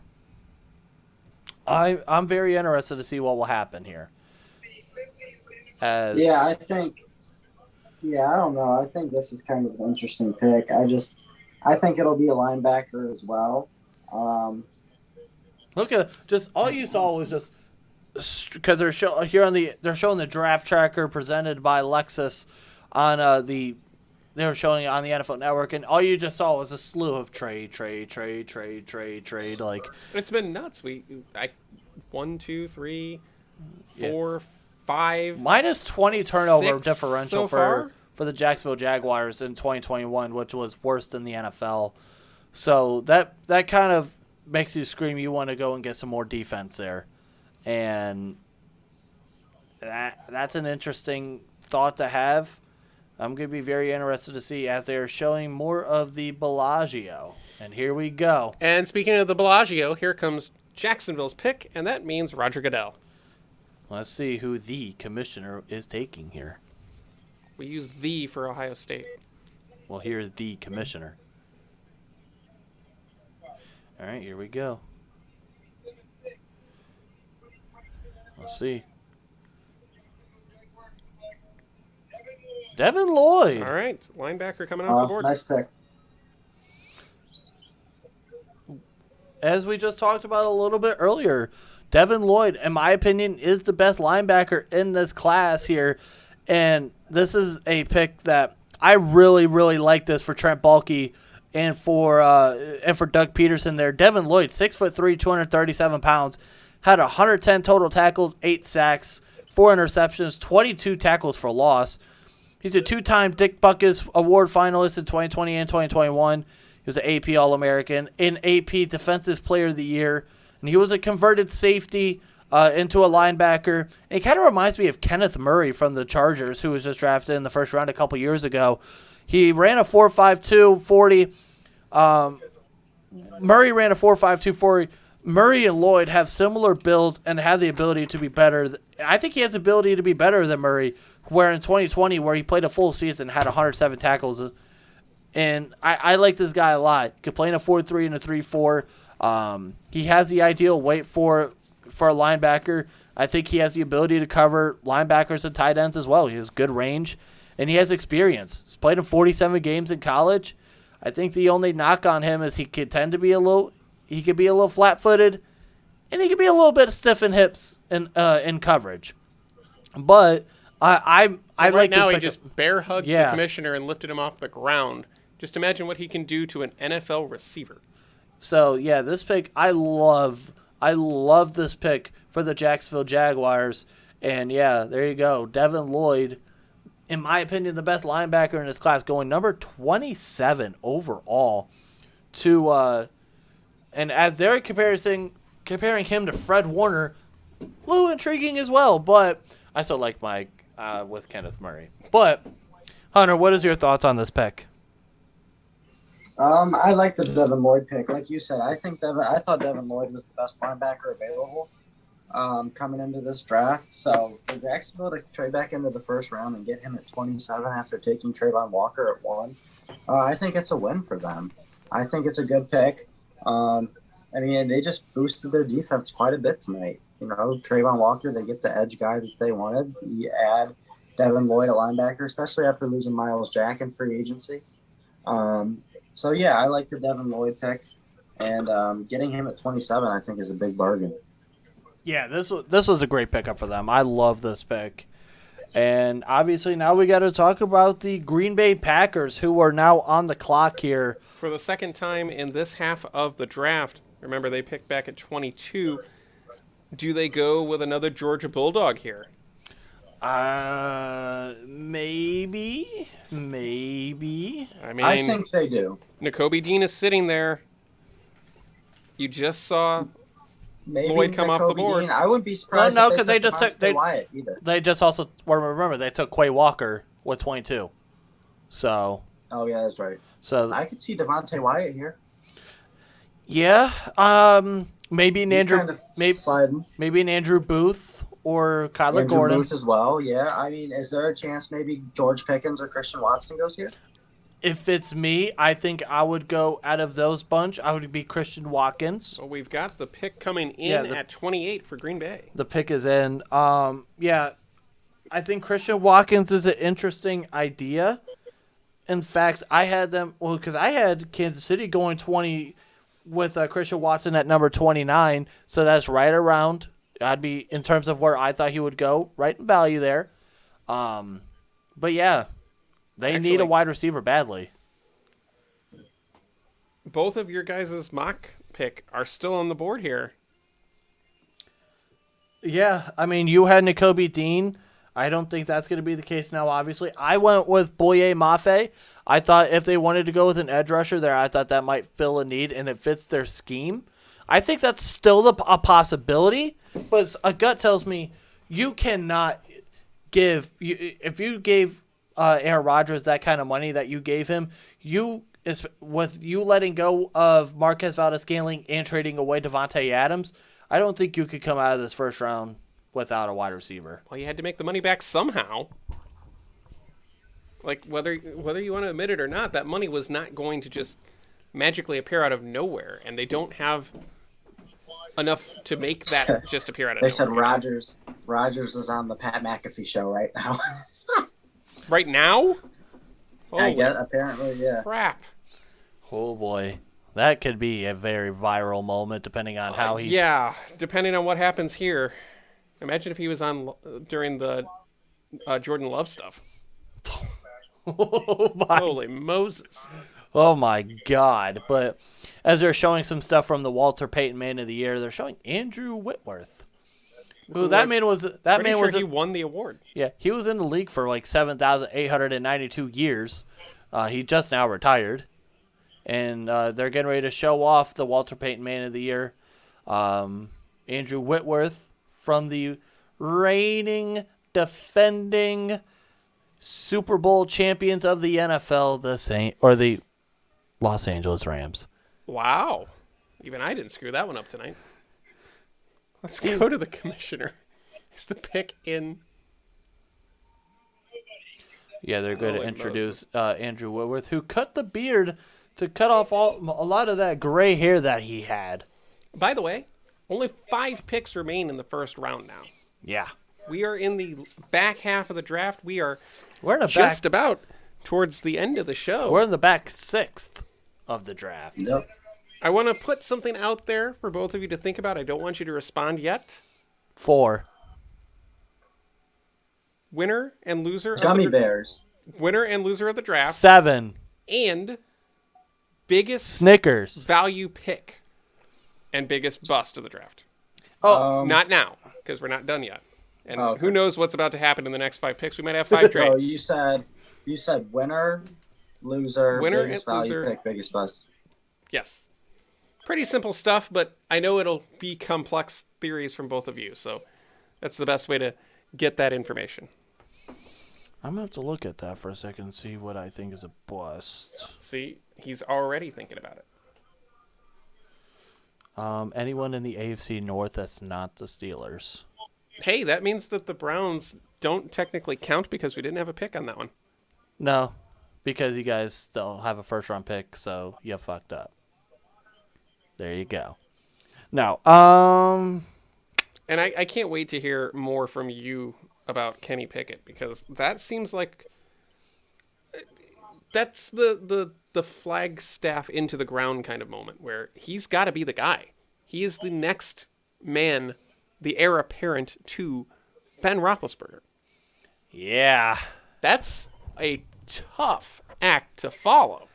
No, you want to talk about a tough act to follow. Imagine what Mac Jones had to do last year, having to be the heir apparent to Tom freaking Brady. He didn't do half bad, though. Well, they had Cam Newton for 1 year, but the true heir apparent to Tom Brady was Mac Jones. Hey, I think we got here the we pick go. finally Finally. for Green Bay. Let's get to pick number 28. Ooh. There is a Georgia Bulldog going. Okay, so they do go with Devontae Wyatt here. And again, it's an interesting pick there. Maybe they feel like that they could put him as an edge rusher there. But at the end of the day, he is still a nice pickup for them. And in fact, I believe in my mock draft, I had him going to I had him going number 27 to the Tampa Bay Buccaneers. So right on value there. 6'3", 304 pounds. He was an AP All-American second team. He did play 1 year at Hutchinson Community College in Hutchinson, Kansas before. My biggest issue, he's 24 years old already. He has football intelligence. I don't think he ever takes plays off. I think the biggest issue with him is his arm length doesn't allow him to play with good length. He's only had one dominant year in 4 years, and I think he reminds me a lot of Kenny Clark. Although Clark was 10 pounds heavier, I think he has similar traits with shorter arms. Went around right around the same value, and that's the fourth member of that Georgia defense off the board here. And we may not be done with Georgia players either. But, yeah, at the end of the day, this was right on value for Devontae Wyatt. I have no issues with this pick at all.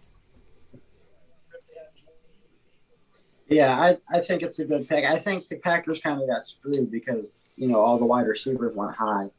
But even by 22, they were all gone. So I think this is a good pick for Green Bay. I like Devontae Wyatt. I had Devontae The Wyatt pick is going, already in I for the New believe, England 18. Patriots. You can't have if you're Green Bay, you can't imagine that all of the wide receivers would be gone by the time you got to the podium again. I mean, we have had so many wide receivers that come off the board. Let's count here. 1, 2, 3, 4. I counted 6, I think. Yeah, you might be right. 6 wide receivers off the 6 board. wide 5, receivers, 6. 4 within 5 of each other. Yeah, so 6. It's been a nuts night for wide receivers. Like, we were looking for that offense to finally spark after defense, and then it just went kaboom. And away we went. Boo! You knew that was coming. Yeah, I set you up for that one, I think. But, yeah, with number 29 overall, the New England Patriots on the clock here, I had him going. I think me and Hunter we both had him going Devin Lloyd here. He's off the board. I think Nakobe Dean would still be a value pick here, but it would also be a great pickup for New England as well. I would not be mad at that pick at all. I still think Kyler Gordon and Andrew Booth are on the table. I think maybe Daxton Hill or Lewis Seen is on the board. There's not an offensive tackle that I don't think they would want to go here, but the thing is with New England is they're so far outside the box that you really never know what the hell they're going to do. And, again, Kyler Gordon. They did lose J.C. Jackson. Now, you did add Terrence Mitchell. You did get Malcolm Butler. But at the end of the day, you need to get a true number one corner here. And if you feel like you could go and get one of those with either maybe a Kyler Gordon or an Andrew Booth, then I think you have to go and do that. But I think at the end of the day, I think I would go linebacker here. I think my pick would be Nakobe Dean, and I would not be mad at that pick at all. I think I'm echoing you a little bit there, but I think definitely Dean or Daxton Hill. I think those are the two guys that a Bill Belichick kind of player, especially. Well, Daxton Hill again, he has that versatility. He can play that nickel corner. He can play that free safety position. So again, anytime you could give Bill Belichick flexibility, you take that all day long. And plus Belichick has a really good overall history of coaching Michigan Wolverines to championships. Yeah. Yeah. And also one thing to mention is in 2021 offense. 2020 did not have a first-round pick. 2019 offense. 2018 both offense. They have not drafted defense in a little bit in the first round. Might be time to break that trend here. Yeah, I think. I think when you look at, we have 4 picks left in the first round, I believe, right? Yeah, 4 picks. New England, Kansas City, Cincinnati, and Minnesota. Which New England's a wild card. You never know with New England. They're so far outside the box. Which, by the way, real quick, I think Cincinnati trades out of that pick. They really don't. Cleveland. Wrong. 3-team trade. Let's do a 4-team trade. Let's do it with everyone in the AFC Let's do a North. 32-team trade. I will trade you this. Now you trade it to that guy over there. He's going to trade it over here. You go over here. And it's going to end up back in my hands, but apparently the rest of you guys will have nothing. Ha-ha. But yeah, the pick is in for the New England Patriots here. We'll see who in the flipping hell they're going to take here. And again, none of the teams that did not have first-round picks have made it into the first round at all. And I think a lot of that is just not having the capital to do it. Because it's not like people didn't want to be in this draft. There's some teams that be like... Okay, yeah, the Rams did not want to be in this draft. We can all agree to that. All right, here we go. New England's pick is in at number 29. Let's see who we got. Let's see.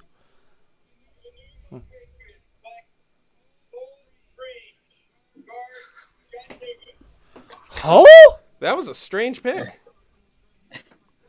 Oh? Man. Oh? In the hell is that? Oh, okay. Again, we just talked about how Bill Belichick's so far outside the box.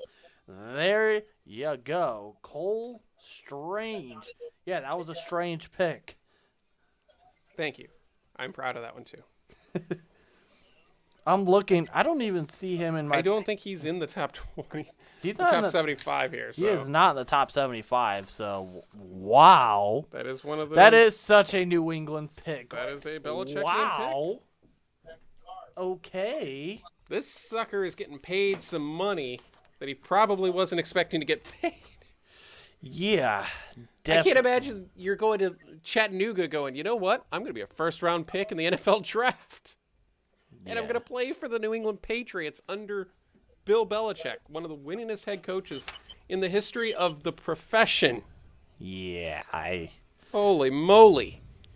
Kansas City's pick is in at 30 because they don't want to wait around for nothing. Yeah, Receiver here? Well, they already went cornerback with McDuffie at 21. And we're literally going right back to the podium. Yeah.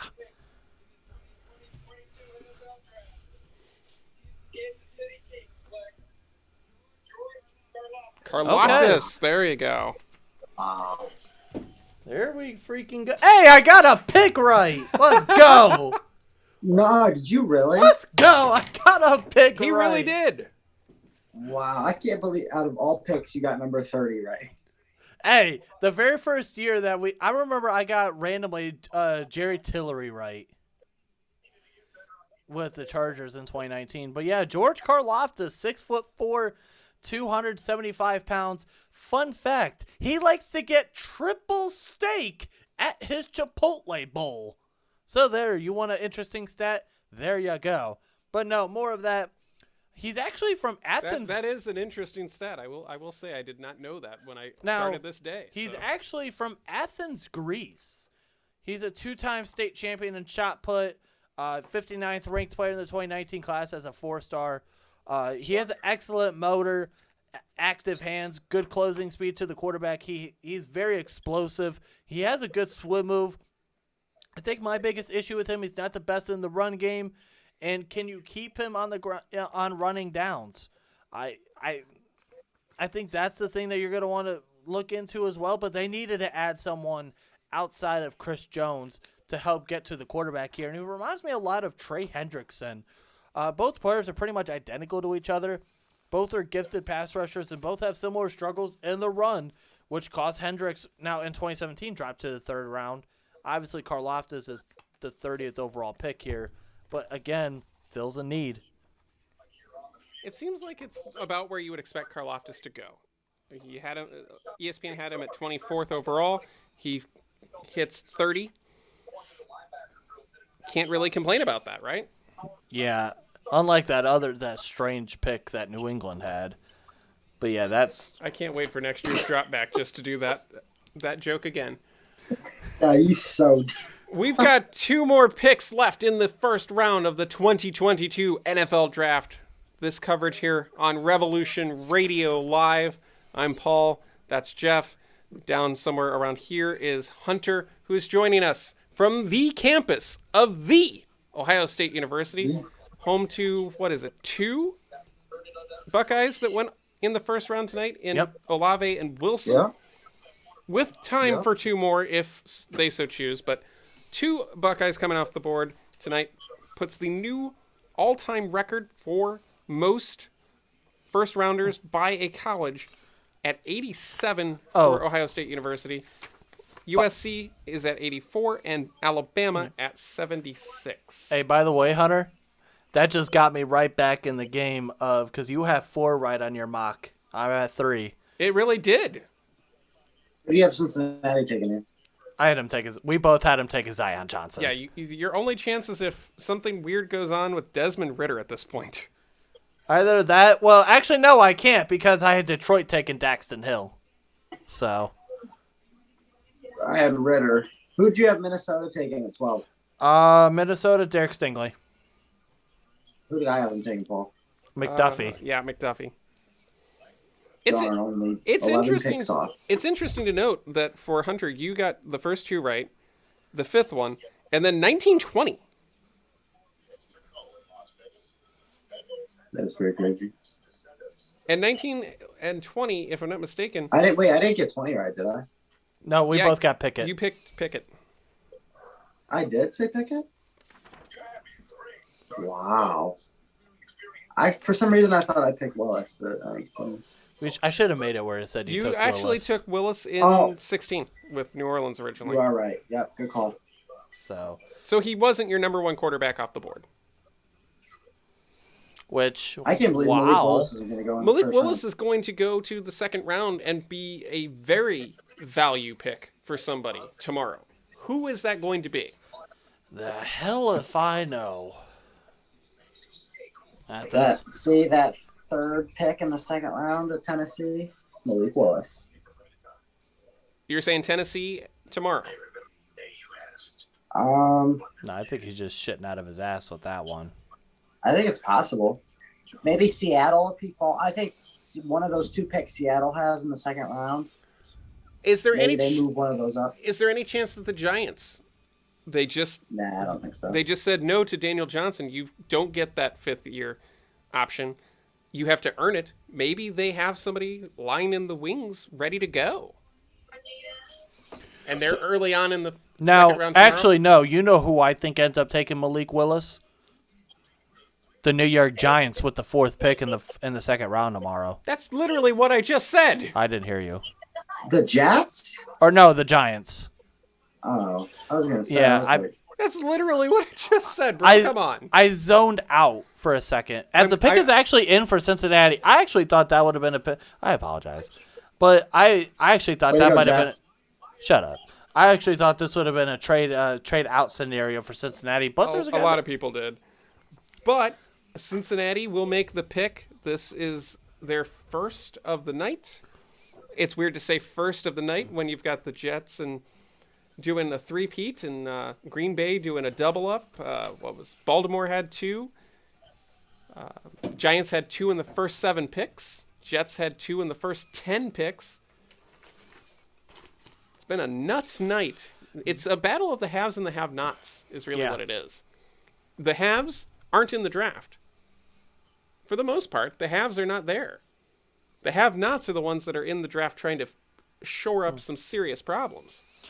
I'm looking here, seeing who I think the Bengals could take here. I'm thinking maybe Daxton Hill. That seems like a very easy pick for them. Maybe, again, Andrew Booth, Kyler Gordon. I think right now, those would be the picks that you would want to go with. I don't think there's a center that you would want to take here again in the first round. And which I think sucks for them because I think they really wanted Zion Johnson, who ended up going 17th to the Chargers. Yeah, 17th to the Chargers there. So I think they were hoping that he would somehow get down to them. That's not the case. So I'm very interested to see now. Obviously, Ricardo Allen, their safety last year, he retired. You did just franchise tag Jesse Bates. You did lose a couple corners, or you actually lost 3 corners last year. Trey Flowers, Vernon Hargraves, and Trey Williams, they are all actually still free agents. So corner is a possibility there. I think that would be a huge need for them. And so we'll see what they have going on with as the commissioners coming up. I'm intrigued with this pick for Cincy. Devil's advocate, how much money did Minnesota commit to the quarterback position this year? A whole lot. Wouldn't be a bad idea to have somebody waiting in the wings to help with that.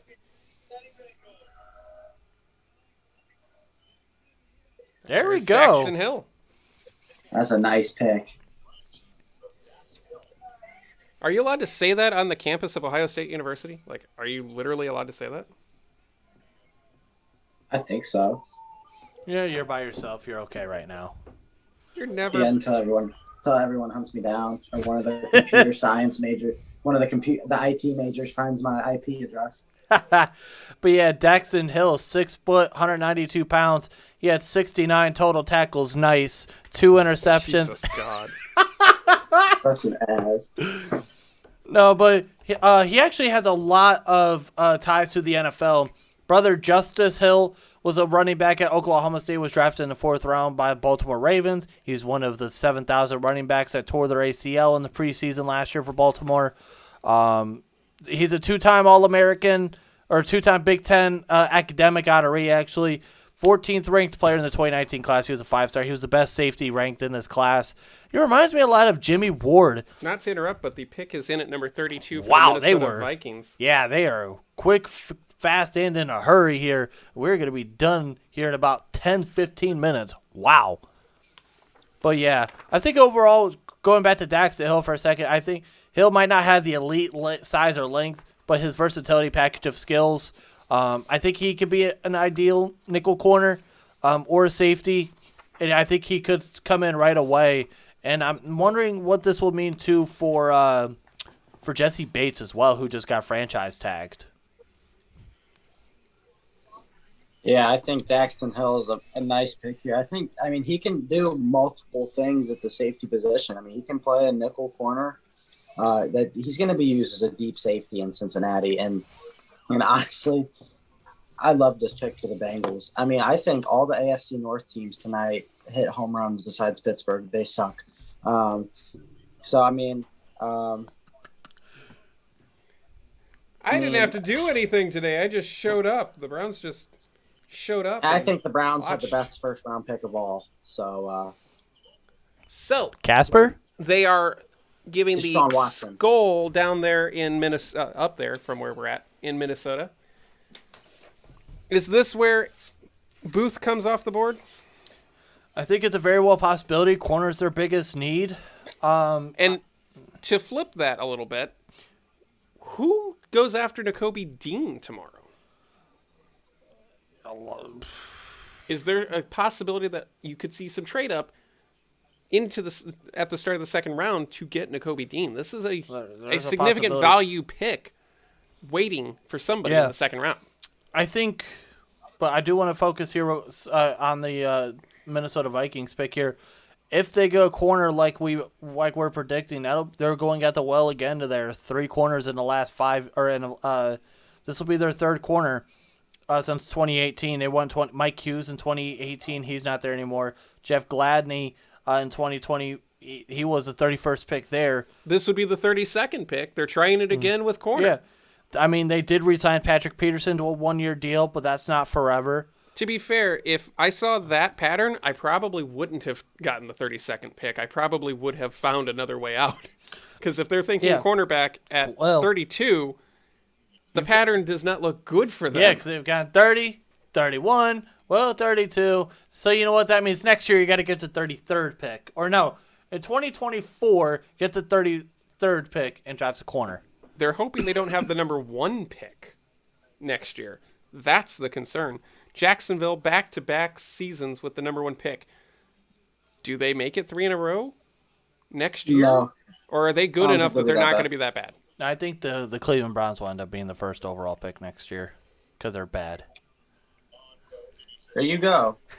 I think we can all agree that if there's any team that could end up being the number 1 pick, it's probably Washington.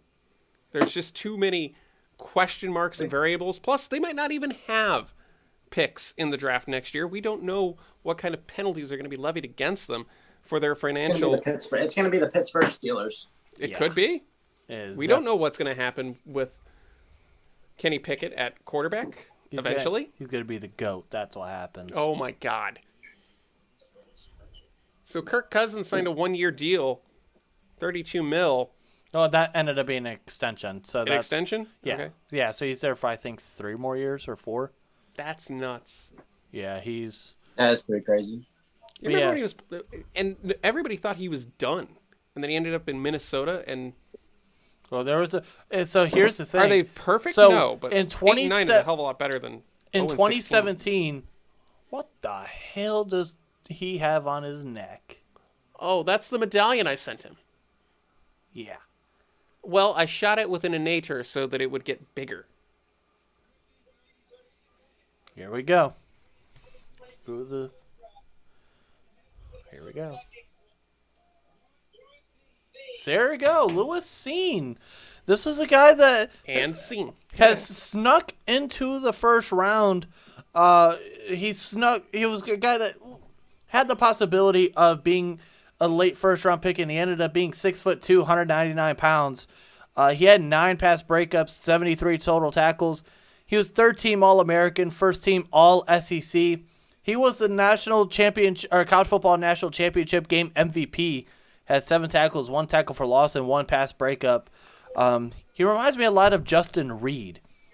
And I like this guy a lot because he's a good blitzer.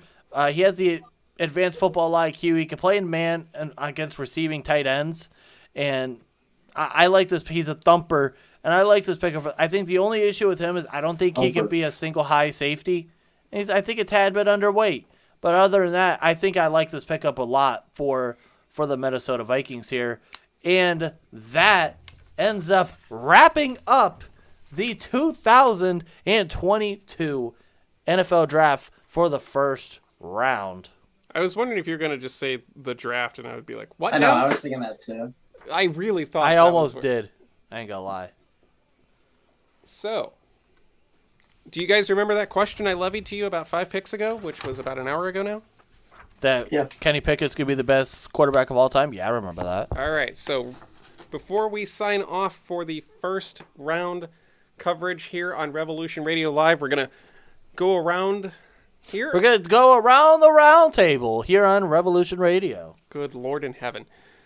We'll start with Hunter down on campus at Ohio State University. 2 Ohio State Buckeyes going back-to-back, but this was the night for the Georgia Bulldogs. I believe that's 5 Bulldogs who came off the board in the first round. 1, 2, 3, 4, A whole lot 5. of them. Yeah, 5 Bulldogs. I would imagine that you're going to be very optimistic about Olave and Garrett Wilson, but who is your winner and loser for the draft team-wise. I'm going to say my winner tonight's the New York Jets. I think the New York Jets came out of here with highway robbery. My other team that I will say, because I know the Jets were kind of an easy pick, I'll say the Baltimore Ravens. As much as I hate to say it, I think the Baltimore Ravens drafted tremendously tonight with Kyle Hamilton and Tyler Linderbaum. And getting a first-round pick out of Hollywood Brown, too, was a very good night for them. Loser, oh, man. I'm going to say... I have a loser.